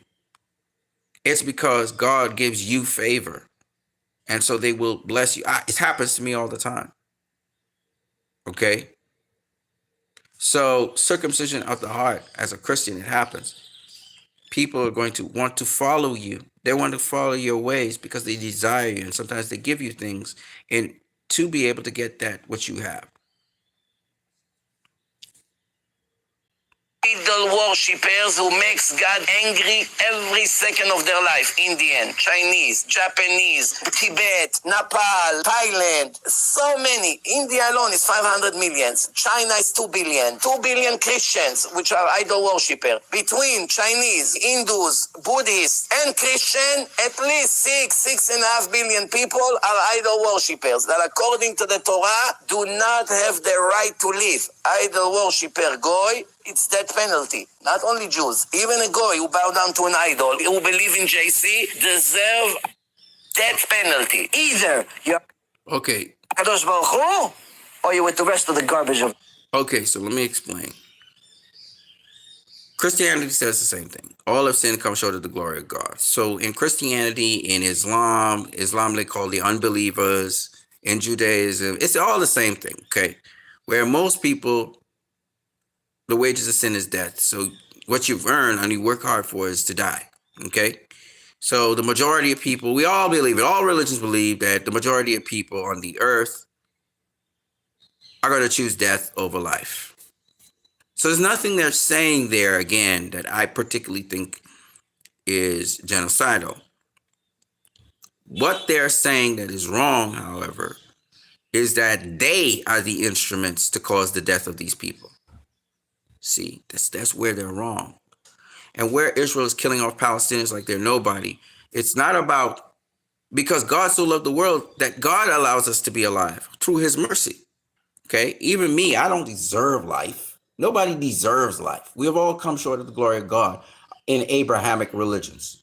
Now, in Abrahamic religions, mind you, Islam does not believe in sins. Okay? That's another story for another day. But the truth is, though, that all should be dead. It's because God, Allah, the Most High, Elohim, his mercy, because of his mercy, we are alive. Now, they say that this one called Jesus the Messiah, or Yahshua Messiah, that he is an idol. And in a lot of times they are correct in the sense of this. A lot of people worship Joshua like an idol. Okay? In fact, so this is a whole other story for another day, but the Vatican worship Yahshua as an idol. That's a whole other story for another day. I don't want to go into anybody's religion. I don't want to step on them. But trust me when I say I have evidence to show that the Vatican worships Shatan, aka Satan. They literally have Baphomet worship underneath the Vatican. That's a whole other story for another day. We'll talk about that some other time. But suffice it to say, and I have evidence of that,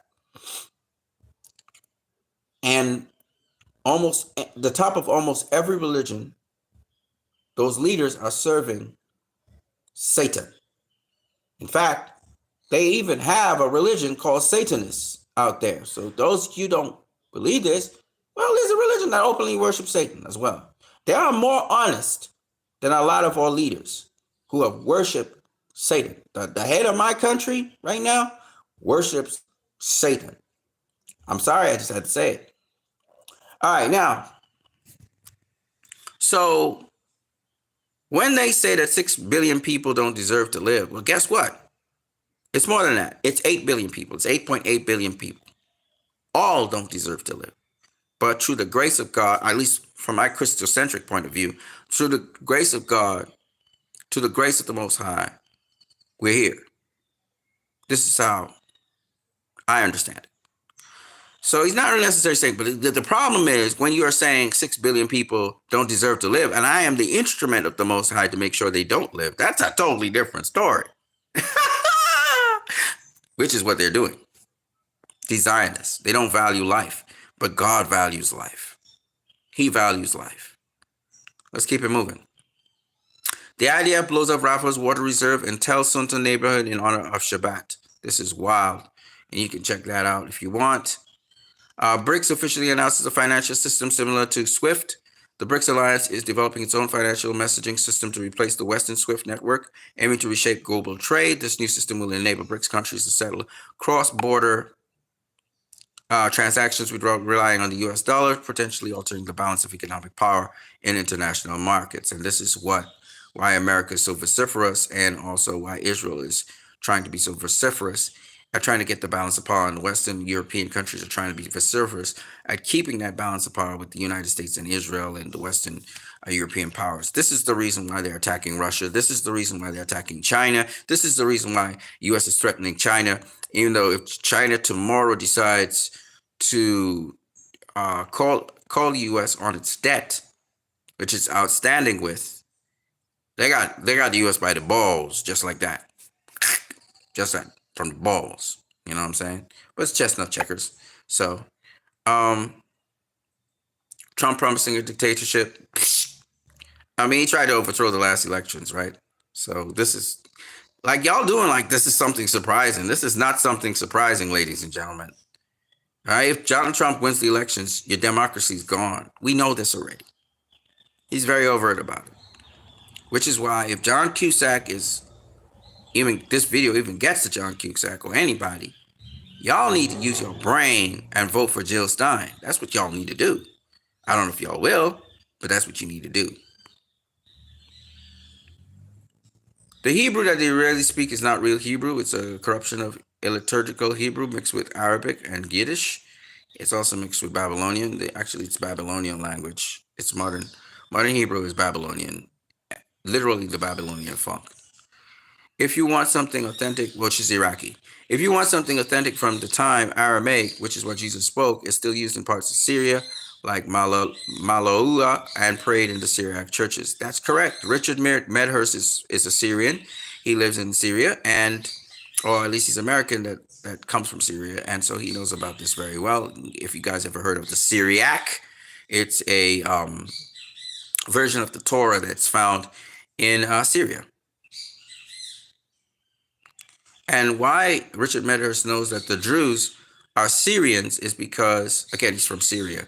So Israel claims the Jews as their as their people, and there are some Jews that operate in the Israeli army, but there's not the Jews that are in Syria. The Jews that just got bombed recently, which are a type of Sunni Muslim, they are they already acknowledged it was the Iron Dome that hit missile from the Iron Dome that hit them. The French protest of the Israeli anthem being played at the Olympics. The Olympics is going to be Israelis' walk of shame, and you see a lot of Palestinian supporting people as well.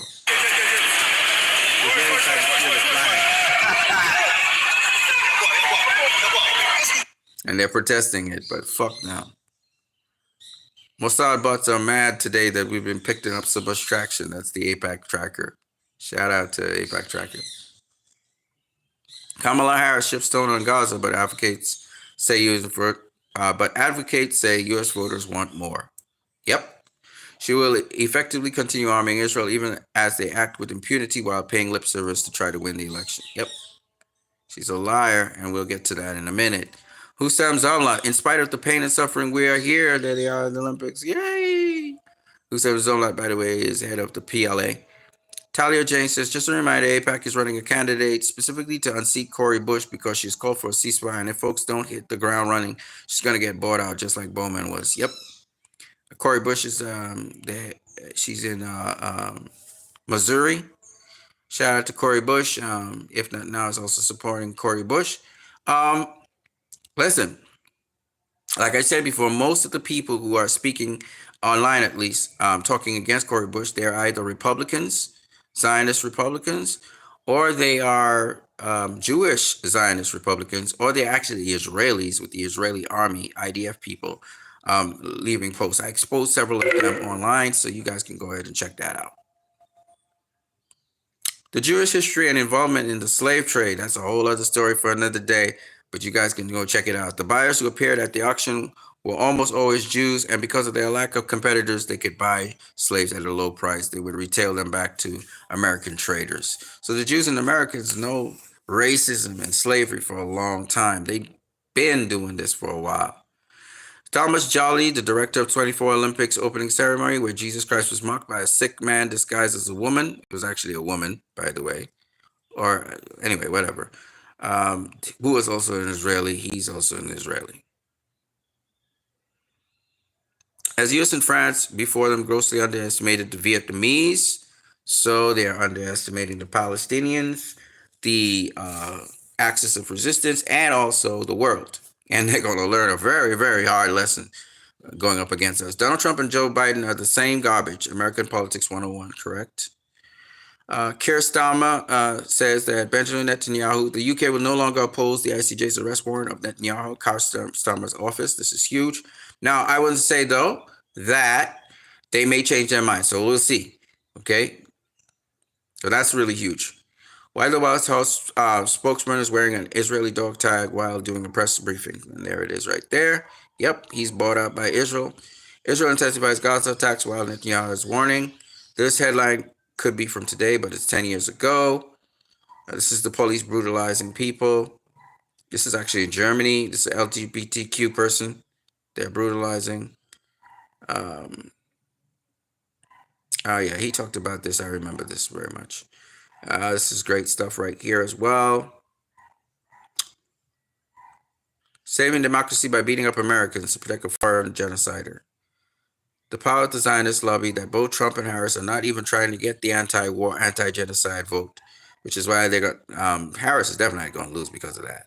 There are too many pro-Palestinian Democrats and too many people who have human values and human rights. They're just not going to let her.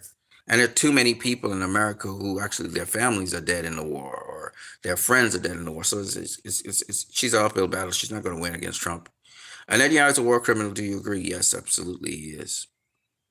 All right.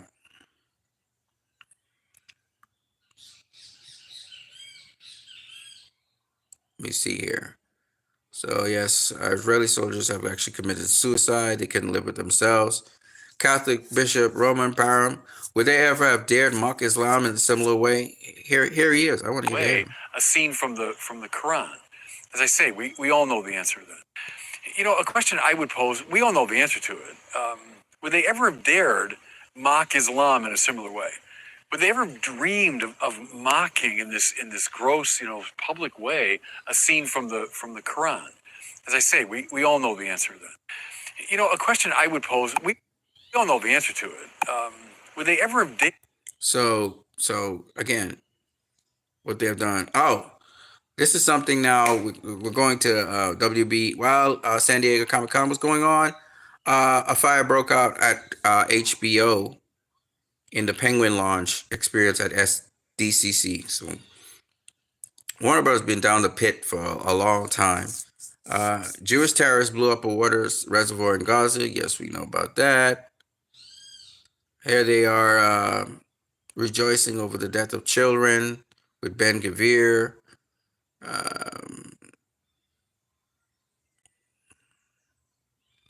This is about Zelensky trying to get peace with Russia.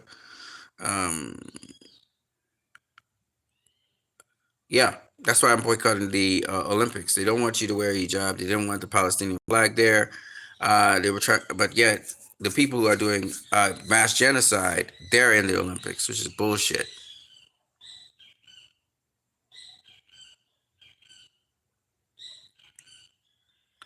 Hebrew media states that there are daily funerals in Israel. Funerals of the soldiers in the Israeli army do not stop, whether officially announced or not. So the Israeli army has been taking a lot of casualties. This is the 42-year-old Jewish gay man. Shut up with your opposed concern. You and your Judeo-democratic values are behind this. Me, Thomas Jolly, the artist behind the satanic and anti-Christian Paris Olympic ceremony. It's satanic because, again, we're seeing a lot of satanic things as Baphomet is supposed to be praised. This guy's actually Israeli, for those of you who don't know. So that's really scary. This guy got beat up.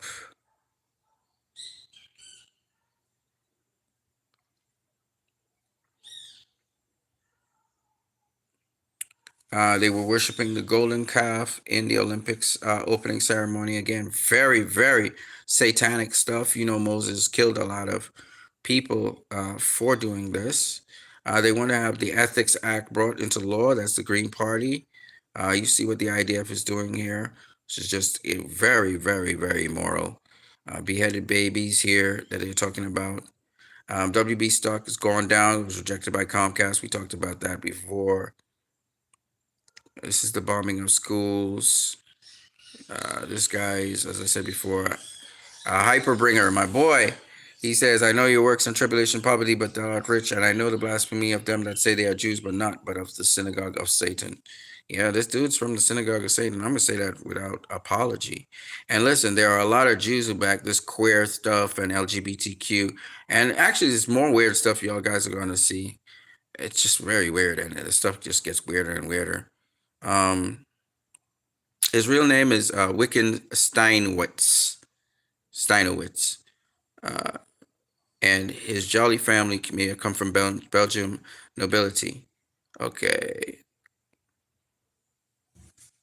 Mohammed Safa says, no Chinese baby was ever speaking Chinese, no German baby ever born speaking German, no English baby ever born speaking English. They had to listen to their parents to learn the language. No one is born racist. They're taught racism. Stop teaching it. We're all one. I agree, brother. Please help me in donating to help reflect Cori Bush. In case you need another example, black faces in high places get you nowhere.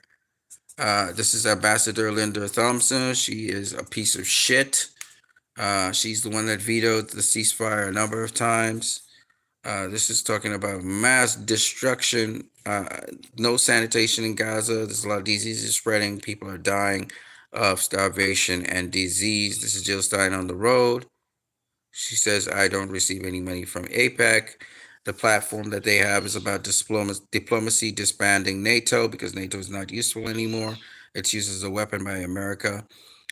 Use and adherence to international law, ceasefire and justice for Palestine, human rights, end of the Cuban embargo, which she's right, end all wars, demilitarization, end drug wars, global Green New Deal, ban drones, which is interesting, fully fund veteran programs, which is very good, and nuclear disarmament. Again, these are just great policies. These are foreign policies, of course.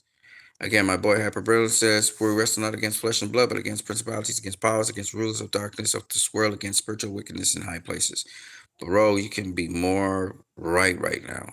If Iran assassinates me, U.S. must wipe it off the face of the earth. Iran's not going to assassinate you because, first and foremost, the guy that actually shot at you, according to them, he's actually a Republican, and he also has Jewish lineage, Scottish Jewish lineage. Dan Cohen says Trump is inviting a false flag attack on him by Iran's enemies, Israel, ISIS. ISIS is Israel. It's a Mossad CIA developed thing. And their neocon allies that want regime change in Tehran. This is 2 weeks after he narrowly escaped an assassination attempt that remains a mystery. Multiple people tried to kill him at that time. I think it was multiple shots from different places. Is this World War III begins? Probably not. When I first read about it, I thought it was fake. I don't understand why he made the statement. Iran will not be able to pull this off, but Israel would. And they show the trade center bombings, which, yes, Mossad and the CIA were behind. False flag operation. Trump's assassination attempt is Israel Mossad Zionist false flag operation. There you go. Who would blame for it? Iran. There you go. Spelled out exactly how I just said. It's 2024, voting between the lesser of two evils every 4 years. Really, the best we can do as a society. The Netanyahu simp Poppy Warp Speed versus the cackler who flings endless will salads at Batman is the best our country can muster. Yeah, you guys are gonna find out some more shit in a minute. I'm sick of this. I'm Muslim and I'm sick of this. Why aren't Christians doing anything? Well, we're boycotting the Olympics. That's for starters. And that fat, wicked person in the middle is a Satanist, and she's an Israeli Jew. So the Zionists are mocking the stuff. Hyperbringer says we had victory for 2,000 years. It's finished. Carrie Burgess says, I don't think Americans are aware of the irreparable damage the specter of Congress cheerleading for Netanyahu has done to the reputation of their country. Yeah, they've also become targets, so she's right. On October 7th, Israel killed its own people and covered it up to justify genocide. That is true. They're not the only people that killed their people, but yes, that is true. Peter Dow says sincere answer. Yes, Trump will be terrible too. If we reward candidates who sponsor the mass murder of children with our vote, we might as well have no principles at all. Every Democrat votes the values that they claim to have. Jill Stein will win in a landslide. That's right. Because Jill Stein is she's it. The Green Party is it. Forget Jill Stein. The Green Party is it. You know what I'm saying? Y'all need to vote for Green. Y'all need to vote Green this year. Congress applauded this yesterday. How many civilians were killed? Practically none. Remember his words? No, it's a lot. Kamala is just another genocidal puppet. This is true. Here she's shaking Mr. Milikowski's hand. And I look forward to our conversation. We have lots to talk about. And meanwhile, America's suffering. So you have people who can't get jobs. This guy, millennial, he can't get a job since 4 years, right? The American economy is going down the shit tube. Meanwhile, and homelessness is very high. And meanwhile, they're talking these stats and stuff that make it sound like America's doing well. It's not doing well. It's just like my country. My country's not doing well. A lot of people are unemployed. This is West Bank where they killed a child. There's no Hamas in the West Bank, showing the genocidal tendencies. This is a really good one. Falling over. He's falling. Oh, he's fallen. He stumbles? He looks damp. Oh. What just happened? He just got blown up, man. He got blown up. Hey, are they soldiers? No. They're not soldiers. Civilian. What just happened? Just blown up again. They get blown up. So those were a group of Palestinians that are returning to their home in a city in Palestine, and they were blown up with a drone. Did that seem like self-defense, or did that look like a war crime? No, that's a war crime. Seemed like murder. If that's self-defense, I can't trust anyone. Hold on a second, somebody's calling.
using AI and drones to achieve military goals? I don't think AI is anything acceptable. I wouldn't agree with it, no. Yeah? Do you think it should be allowed? No. If the British government were doing what you just saw, would you be happy about that? No. God, no. What would you do if your government was doing the same? Protests. Very powerful. So it shows that they're doing things that are wrong. That's why Jill Stein wants to get rid of the drones. That's going to be hard to do, but you ban the drones. The reason being, drones can be used for good things, but they can also be used for very evil things. APAC Tracker says Israel is holding 1,000 more Palestinians hostage in addition to 160,000 presumed dead. Free the hostages. The hostages by Hamas is 132. The hostages held by Israel, but de facto hostages is 3,421. This is great. Daniel Levy says Netanyahu doesn't want to end the war, the killing and destruction. Of course, it's in his political interest not to end the war. So, of course, he's trying to get more wars. I think I shared this with you guys before. I believe so. If not, this is great. Listen to this. Chez les impérialistes, ils ont une vision du monde que je m'en vais vous expliquer. Le monde se résume en un triangle pour eux. Vous verrez le triangle dans la plupart de leurs insignes. Peut-être que vous ne comprenez pas, mais le monde se résume en un triangle. Pour eux, au sommet du triangle, se trouve l'empire du bien. Et l'empire du bien, c'est eux. C'est la prospérité, c'est tout ce qui est positif. C'est eux qui ont droit à tout ce qui est bonheur sur ce monde. C'est eux qui ont droit à toutes les richesses. C'est à eux d'imposer leur manière de voir le monde. C'est à eux d'imposer leur vision, leur mode de vie. Ce qui est bon, venez le président Gorbatchev à créer le projet du peuple ainsi. Je prendrai le cas de la Russie où tous les stratagèmes ont été mis en œuvre pour l'effondrer avec le président Gorbatchev. Lisez, vous comprendrez pourquoi ils ont amené le président Gorbatchev à créer le projet Paulus qui a enfoncé la Russie. Une fois que la Russie s'est effondrée, ceux qui se prétendent être de l'empire du bien ont commencé à juguler, jusqu'à ce que vienne cette équipe avec Vladimir Poutine pour essayer de remonter la Russie en surface. L'empire du mal, selon eux, a beaucoup souffert. Regardez l'Iran aujourd'hui, toutes les sanctions possibles. Sur le volet économique, qui parmi nous n'a pas traité les produits chinois des produits Shintok, comme on aimait l'appeler, de mauvais produits? Mais aujourd'hui, je peux vous dire qu'on a tout tort. Parce que la Chine est à un niveau de technologie assez avancé. Et c'est en Chine que la plupart de ces pays viennent s'approvisionner, mettent leur marque dessus et nous revendent comme étant leur propriété. Mais par leur communication, ils nous ont amenés à détester tous les produits chinois, à vouloir nous faire comprendre que ce qui est bon venait de chez eux, pas forcément d'ailleurs. Et enfin, l'empire des esclaves, selon eux, c'est l'Afrique et certains peuples d'Amérique du Sud. Dans leur tête, comme je le disais dernièrement, l'Afrique les appartient, nos terres les appartiennent, les richesses de l'Afrique sont pour eux. Et ils ne peuvent pas concevoir que des Africains puissent s'émanciper, sortir la tête de l'eau et vouloir donc les tenir tête.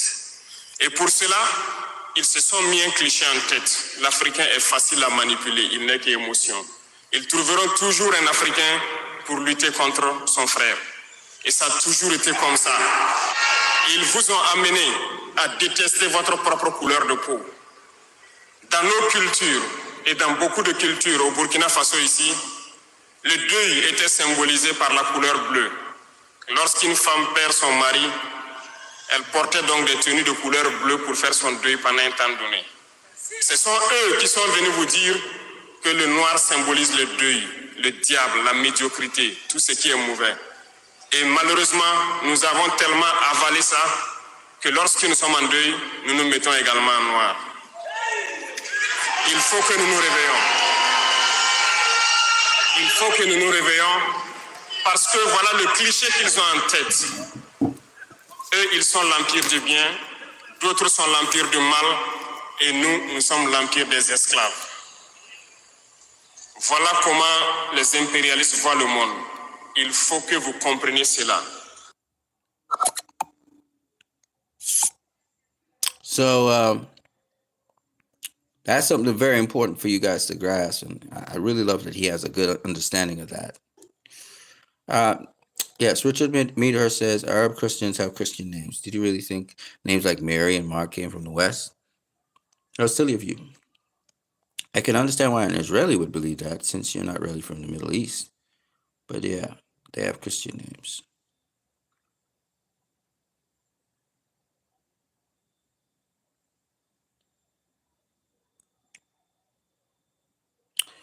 So X users again copyright strikes for sharing videos of the controversial Olympics opening ceremony featuring drag queens that mock Christianity. A demonic serial killer literally got a standing ovation. Wild. Muslims love Jesus. Zionist Jews hate Jesus. Hope that helps. This photo made my day, which is great. Literally said, there's nothing better than the smell of burnt Arabs from early morning. There's no sight more pleasing to the eye than dead Arab children. IDF soldier. Look at right there, and that's it right there. It's crazy. After all, how is Islam? Today a child, tomorrow a terrorist. That's why we, the Israeli Defense Forces, are doing everything right. The death of the Palestinians is the salvation of Israel. Ha! A good deed for the entire civilized world. In general, there's nothing better and more pleasant than a good blood feud against the stinking and dirty sons of Muhammad. That's crazy. This dude literally said that. That's a hate crime. You know, this is just crazy, bro. Okay.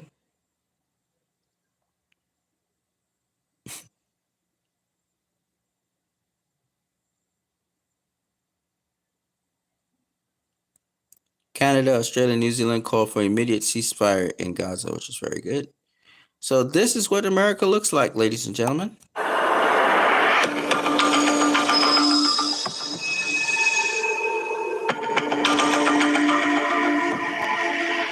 feel bad for the area, these residents, all of these people that live in situations like this.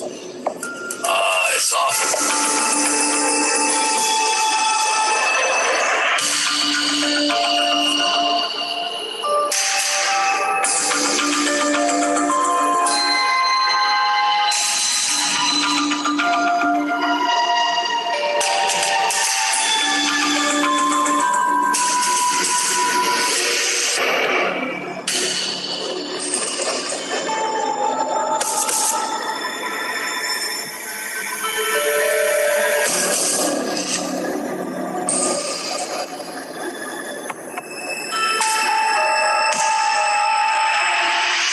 They come from Vegas. They come from Cali.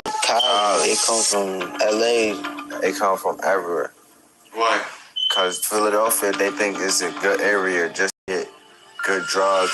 And so when you come down here, you stop. You can't come back.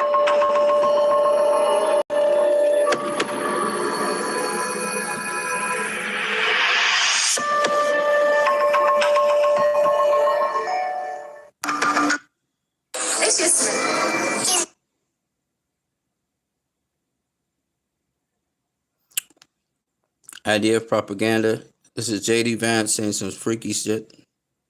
When it comes to the exercise of power, I think the thing that we have to take away from the last 10 years is that we really need to be really ruthless when it comes to the exercise of power. I was talking about this with someone earlier today, where you remember there was some threat that congressional or Senate Republicans made. If you get rid of the filibuster, we're going to do X, Y, and Z. And you actually look at it, it's like, oh, this is not that interesting. We're going to actually deliver on our promises that we've made for decades. Right. Sounds this is the threat. If you get rid of the filibuster, we're going to do this stuff. Like, they're talking about expanding the Supreme Court. They're talking about adding, 2 senators from heavily Democratic places. You get rid of the filibuster, we'll actually deliver on defund. That we don't want to do. So I think, look, I am a cynic about this and maybe even a little bit of a pessimist, but I think the challenge confronting American conservatives is that we have lost every major powerful institution in the country, except for maybe churches and religious institutions, which of course are weaker now than they've ever been. We have lost big business, we've lost finance, we've lost the culture, we've lost the academy.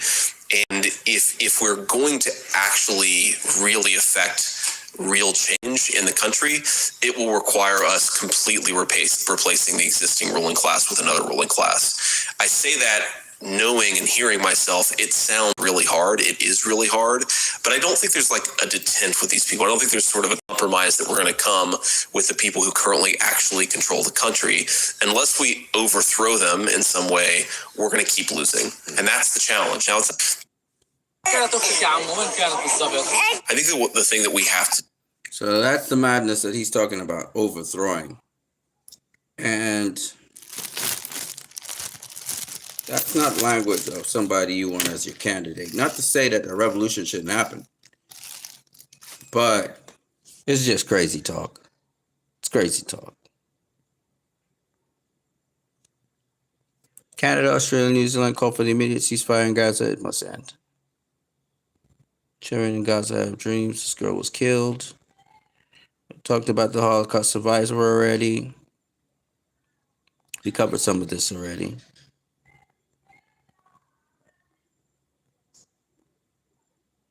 This is actually Henry Cavill. I didn't know Henry Cavill was in Deadpool and Wolverine. Henry Cavill actually was a Wolverine. That actually was Henry Cavill in there. Which is kind of crazy. I showed you guys this already. So let me scroll up a bit.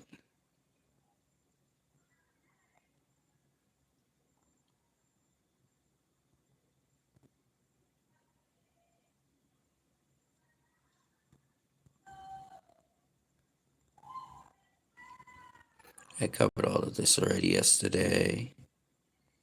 Covered all of this yesterday. This is the woman who mocked Jesus Christ in the Olympic Games in Paris is a Jewish woman, Barbara Butch, coming from a traditional Jewish family, according to Wikipedia. She actually lives in Israel. Here's another ACAPAC-funded guy, Greg Landsman.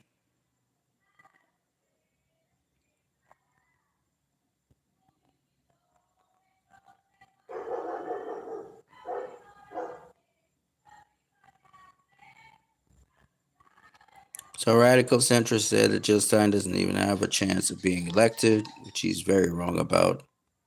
And we know this because, well, presidents before have reigned Israel in, Reagan and Eisenhower, and most in the federal government may be bought with Israel lobby money, but Dr. Jill Stein has not been bought people like yourself under. As to Dr. Jill Stein having zero chance to be elected, say that to me in 2 months from now. I bookmark your statement, which is really great. And here you see why the Green Party, no AIPAC influence, full stop, which is really awesome. This UFC guy, Belal Mohammed, he actually won his fight. He carried the Palestinian flag in with the song My Blood is Palestinian, which was really dope. Israel would absolutely sacrifice its own children to start a war. Zionism is anti-humanity, which is very true. And this is the evidence that it was really the Israeli people who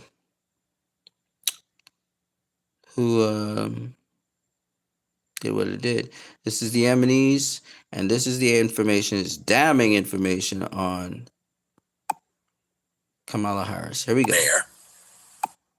Imhoff, and then you got Queen La Imhoff in there.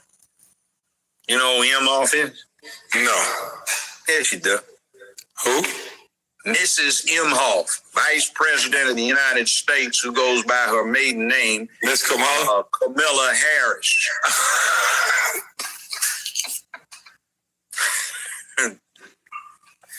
She's got 2 Jewish children she adopted. She married a Jewish husband. Who's got a I'm scared to talk about Kamala Harris. I'm gonna let you have that one. She's a witch, and she is a corrupt witch. She's been corrupt her whole life, and she fucked her way to the top. Oh, Lord. They used to detail this witch in the LA Times with her sexual escapades. She fucked damn near everybody trying to get up. She used to be a frat hoe when she was at Howard. And she ain't black. You know, I ain't got to do with this, Miss Harris. I mean, well, don't, but she's I don't know. I'm just listening. Well, here's the thing. I actually met her father in Jamaica. I was the guest, sat at the Governor General's table, and he was a professor. Okay. And he represents as a Hindu Brahmin. He admittedly has some Irish in him. All right. The person that Kamala Harris is saying is her black great-grandmother is, in fact, according to Daddy, in an article he wrote, which has now been cleaned up on the online edition of that magazine, was a Hindu house servant, not a black woman. So her mother is listed on her birth certificate as Caucasian, even though she's dark. But she's a Hindu Brahmin Tamil caste. Now, interestingly, do you know what the anthropological name is for what Kamala Harris and her parents are? No, sir. Indo hyphen Aryan. See, they are Indo-Aryans from the from India. So you get the Aryan Brotherhood, the Aryan Nation. What's going on is the Aryans, they claim to be one with, look like Come Queen Harris. You know, I guess what she did is, you know, LA Times ranked her out. I was out in LA, you know, when she was. I didn't see this article. Before that, see, she got out and they ran a thing that when she went to law school, Willie Brown, that was his mistress. They used to have guards. I heard about that. Where they had one I loved. It was a scene, Willie Brown sitting behind a desk with his tongue hang out, and Camilla is raising up after doing him, you know. And they ran this thing where he got her a job with a medical supply company that did business with the city of San Francisco. He got her a gig for 15 hours a week. For $72,000 a year, and you have to understand that was 35 years ago.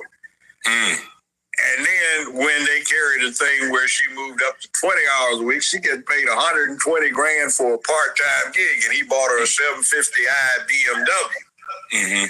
She was earning that. So then she had this thing where she was trying to get on with this big firm that wouldn't hire, so she started screwing one of your buddies, an NBA player who was their biggest client. So she got hired.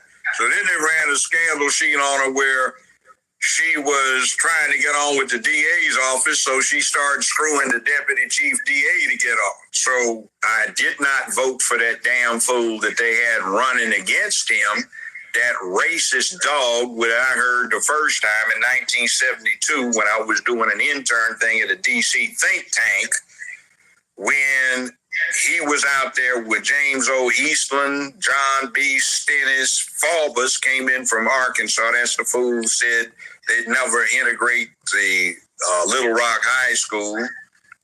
They had Wallace there, who was wheeled in, and they had Byrd, former Grand Dragon of the Klan, and they were talking about this young man who had a stupid-looking ducktail like he was back in the 1950s, was the last true yellow dog Dixiecrat, and they were talking about Joe Biden, who got up there, and when the speech he gave, I mean, I was really offended. I heard it right outside the state capitol building in Dover, which was a rundown, ramshackle old house, 250 years old.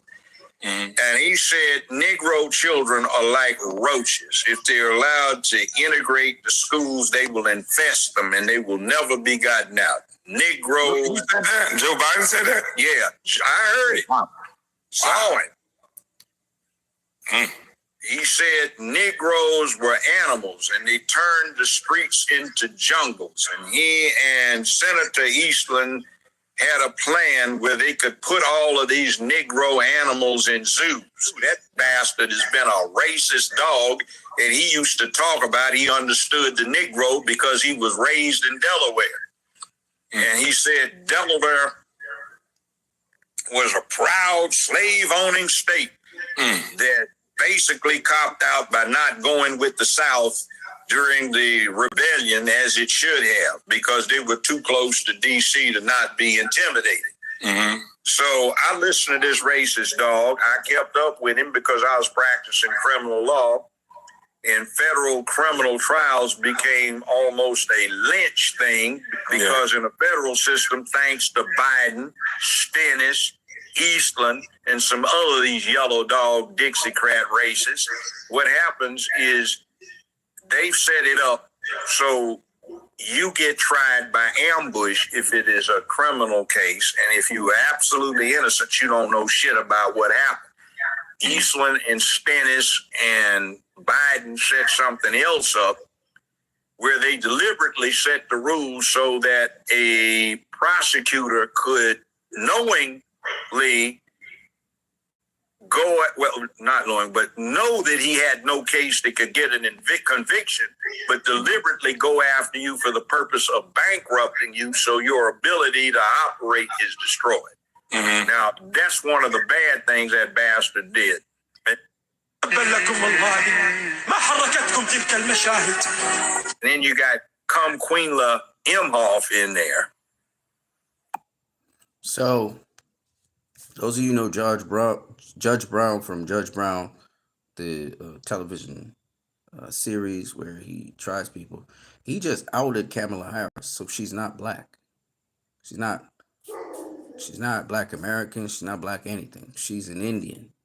She's what we know as Indo-Aryan. She's a Brahmin. She's not black, y'all. She's posing, and she's a liar. And like Judge Joe Brown said, she fucked her way to the top. So don't believe anything that piece of shit says. She also doesn't have any kids. She adopted 2 Jewish kids. She has a Jewish husband.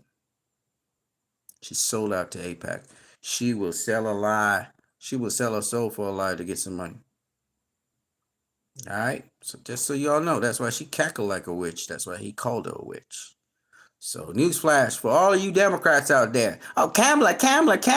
Oh, Jill Stein's a racist. Blah, blah, blah, blah. Nope, my friend. Judge Joe Brown knows. Kamala Harris's father is a Brahmin. He's a Hindu. Let that register in your system for a minute.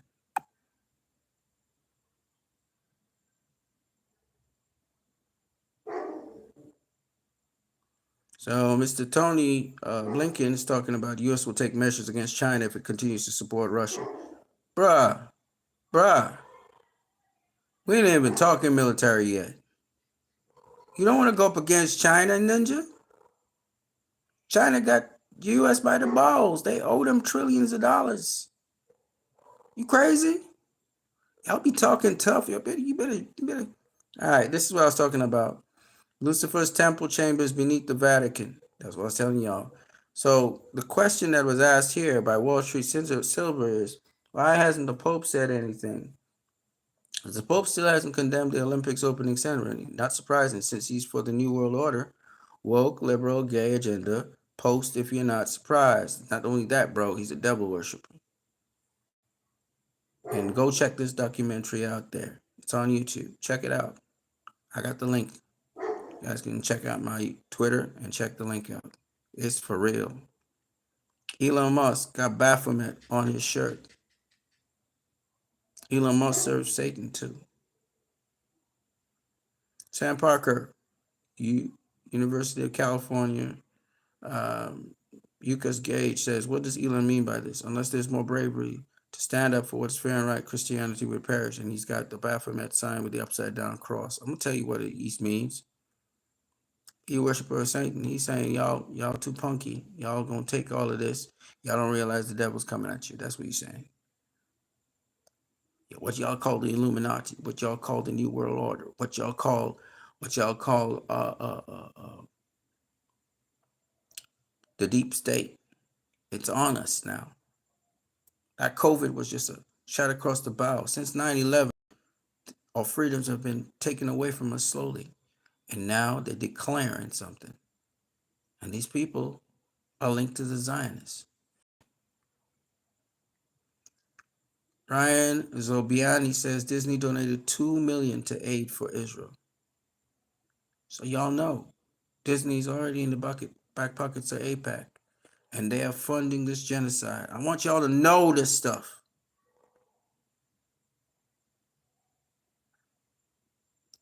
Russian President Putin says the West is promoting open satanism by adopting gay and transgender rights. I don't know about the transgender thing, but the gay stuff, for sure, bro. For sure.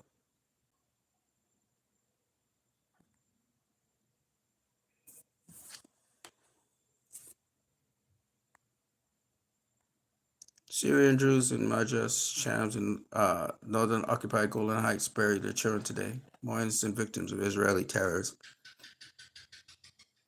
Okay, so now let's talk a little bit about Restore the Snyderverse. We kind of talked about it a little bit, but the hype in 2014 was tremendous, right? Marvel's getting everybody. They just got Henry Cavill to play an X-Men. They got a big release was talking about Dr. Doom is going to be played by, I forgot what the guy's name is right now, who played Iron Man. And now we're hearing Keanu Reeves and Dwayne "The Rock" Johnson assigned to several X-Men projects with Marvel. So Marvel's doing exceedingly well. So Marvel's pretty much blowing DC out the water. Announcing a Justice League movie with Zack Snyder directing can only beat the Marvel hype. Yeah, that's the only thing to save DC right now. Here he is. This is RDJ. I forgot his name. That's crazy. Listen to this, people. Listen to this Marvel fan. Fucking done. We don't give.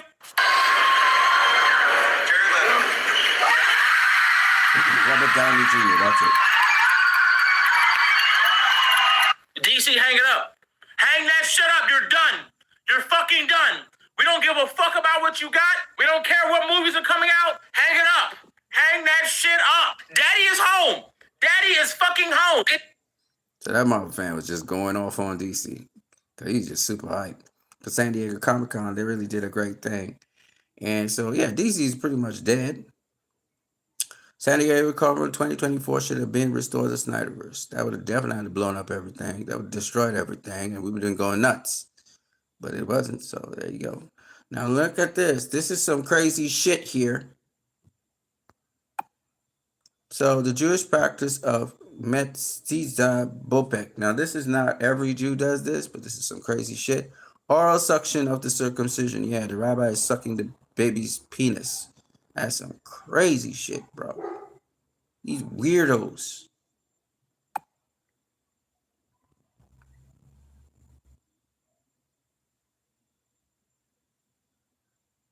There are no cases where babies get herpes and many kinds of STDs. That's just nuts. And the people are weird. So that's why we got pedophilia, man. These people are introducing it. These Zionists. The definition of a brain fart. Hamas controls UNRWA in Gaza. That's a lie. That's been cleared already. UK, let's start sending UNRWA money again. Hezbollah slaughtered children playing football in northern Israel. That's a lie. It's not even northern Israel. It's in Syria. UK, let's restrict weapons sales to Israel, making it harder for Israelis to defend themselves. This is our government now. So David Collier said, who's a Zionist. The problem is, you just quoted your fundamental premises are lies that have been debunked. Jason Hinkle says, I fully support President Maduro in today's elections in Venezuela. The U.S. has sanctioned this country 930 times, tried assassinating him, and launched several failed coup attempts. President Maduro is Latin America's strongest bulwark against deep state imperialism. Is self-defense when you bomb a school where 4,000 people are using it as a shelter. This is genocide. So let's just keep it moving here. So yeah, I'm going to say this right now. James Gunn and Warner Brothers Discovery, y'all's history. Y'all's history. The only way is if y'all let Abdi and DeLuca restore the Snyderverse. Otherwise, Warner Brothers is going to be a thing of the past. Nobody wants to buy you, so your company's going to implode and it's going to be destroyed. James Gunn's not even going to get his movie out. If you want to preserve DC, do you actually want to preserve DC? Because James Gunn ain't got nothing exciting coming up. He's killing everything. He's killed the vibe. He's killed all the excitement in DC. If you want something that's really good, as Rebel Mooney said, the only CBM death with quality, death and resurrection of Superman, you got to put out Zack Snyder's Justice League Worldwide this year and say that you're going to restore the Snyderverse. That's what I got. They got DC's finished as of today. Sorry, folks, but that's the harsh truth. Either bring Zack Snyder back or it's definitely game over. Because we got Avengers Doomsday, which is May 2026, and we got Avengers Secret War, May 2027. And them things going to kill it with the Marvel fans. It's not going to kill it for me because I don't care about that stuff. But it's going to kill it for the Marvel fans. So I'm just saying right now, y'all best do something. Otherwise, man, DC's gone. DC's going to be history. Shout out to my bro, Anson, just tuned in. Who wants RGJ back? Super desperate move. I don't know about how desperate that move is, y'all, because I'm saying that's killer right there. That's killer right there, man. That's killer right there. You know what I mean? I'm just saying. All right, so that's. Let me see if I can get some more stuff here for you guys. Yeah. Stanley Ipkiss knows this thing. If DC wants hype, they need to announce that they're bringing back Zack Snyder to make Justice League 2 and 3. Then announce Ben Affleck's Batman movie. Then near the time, announce they will release the air cut. Boom, DC's back on track. The internet goes into meltdown. For real, bro. For real. You know, that's what DC want to do. But as of now, DC, we already said DC was dead. But now, I mean, Marvel's just nailing the nails in the coffin and saying R.I.P. You know what I'm saying? they destroying. They killing it. Because Deadpool and Wolverine, I think they started at $200 million opening weekend. So they doing bunkers, man. They gonna do crazy numbers. Because why? Why?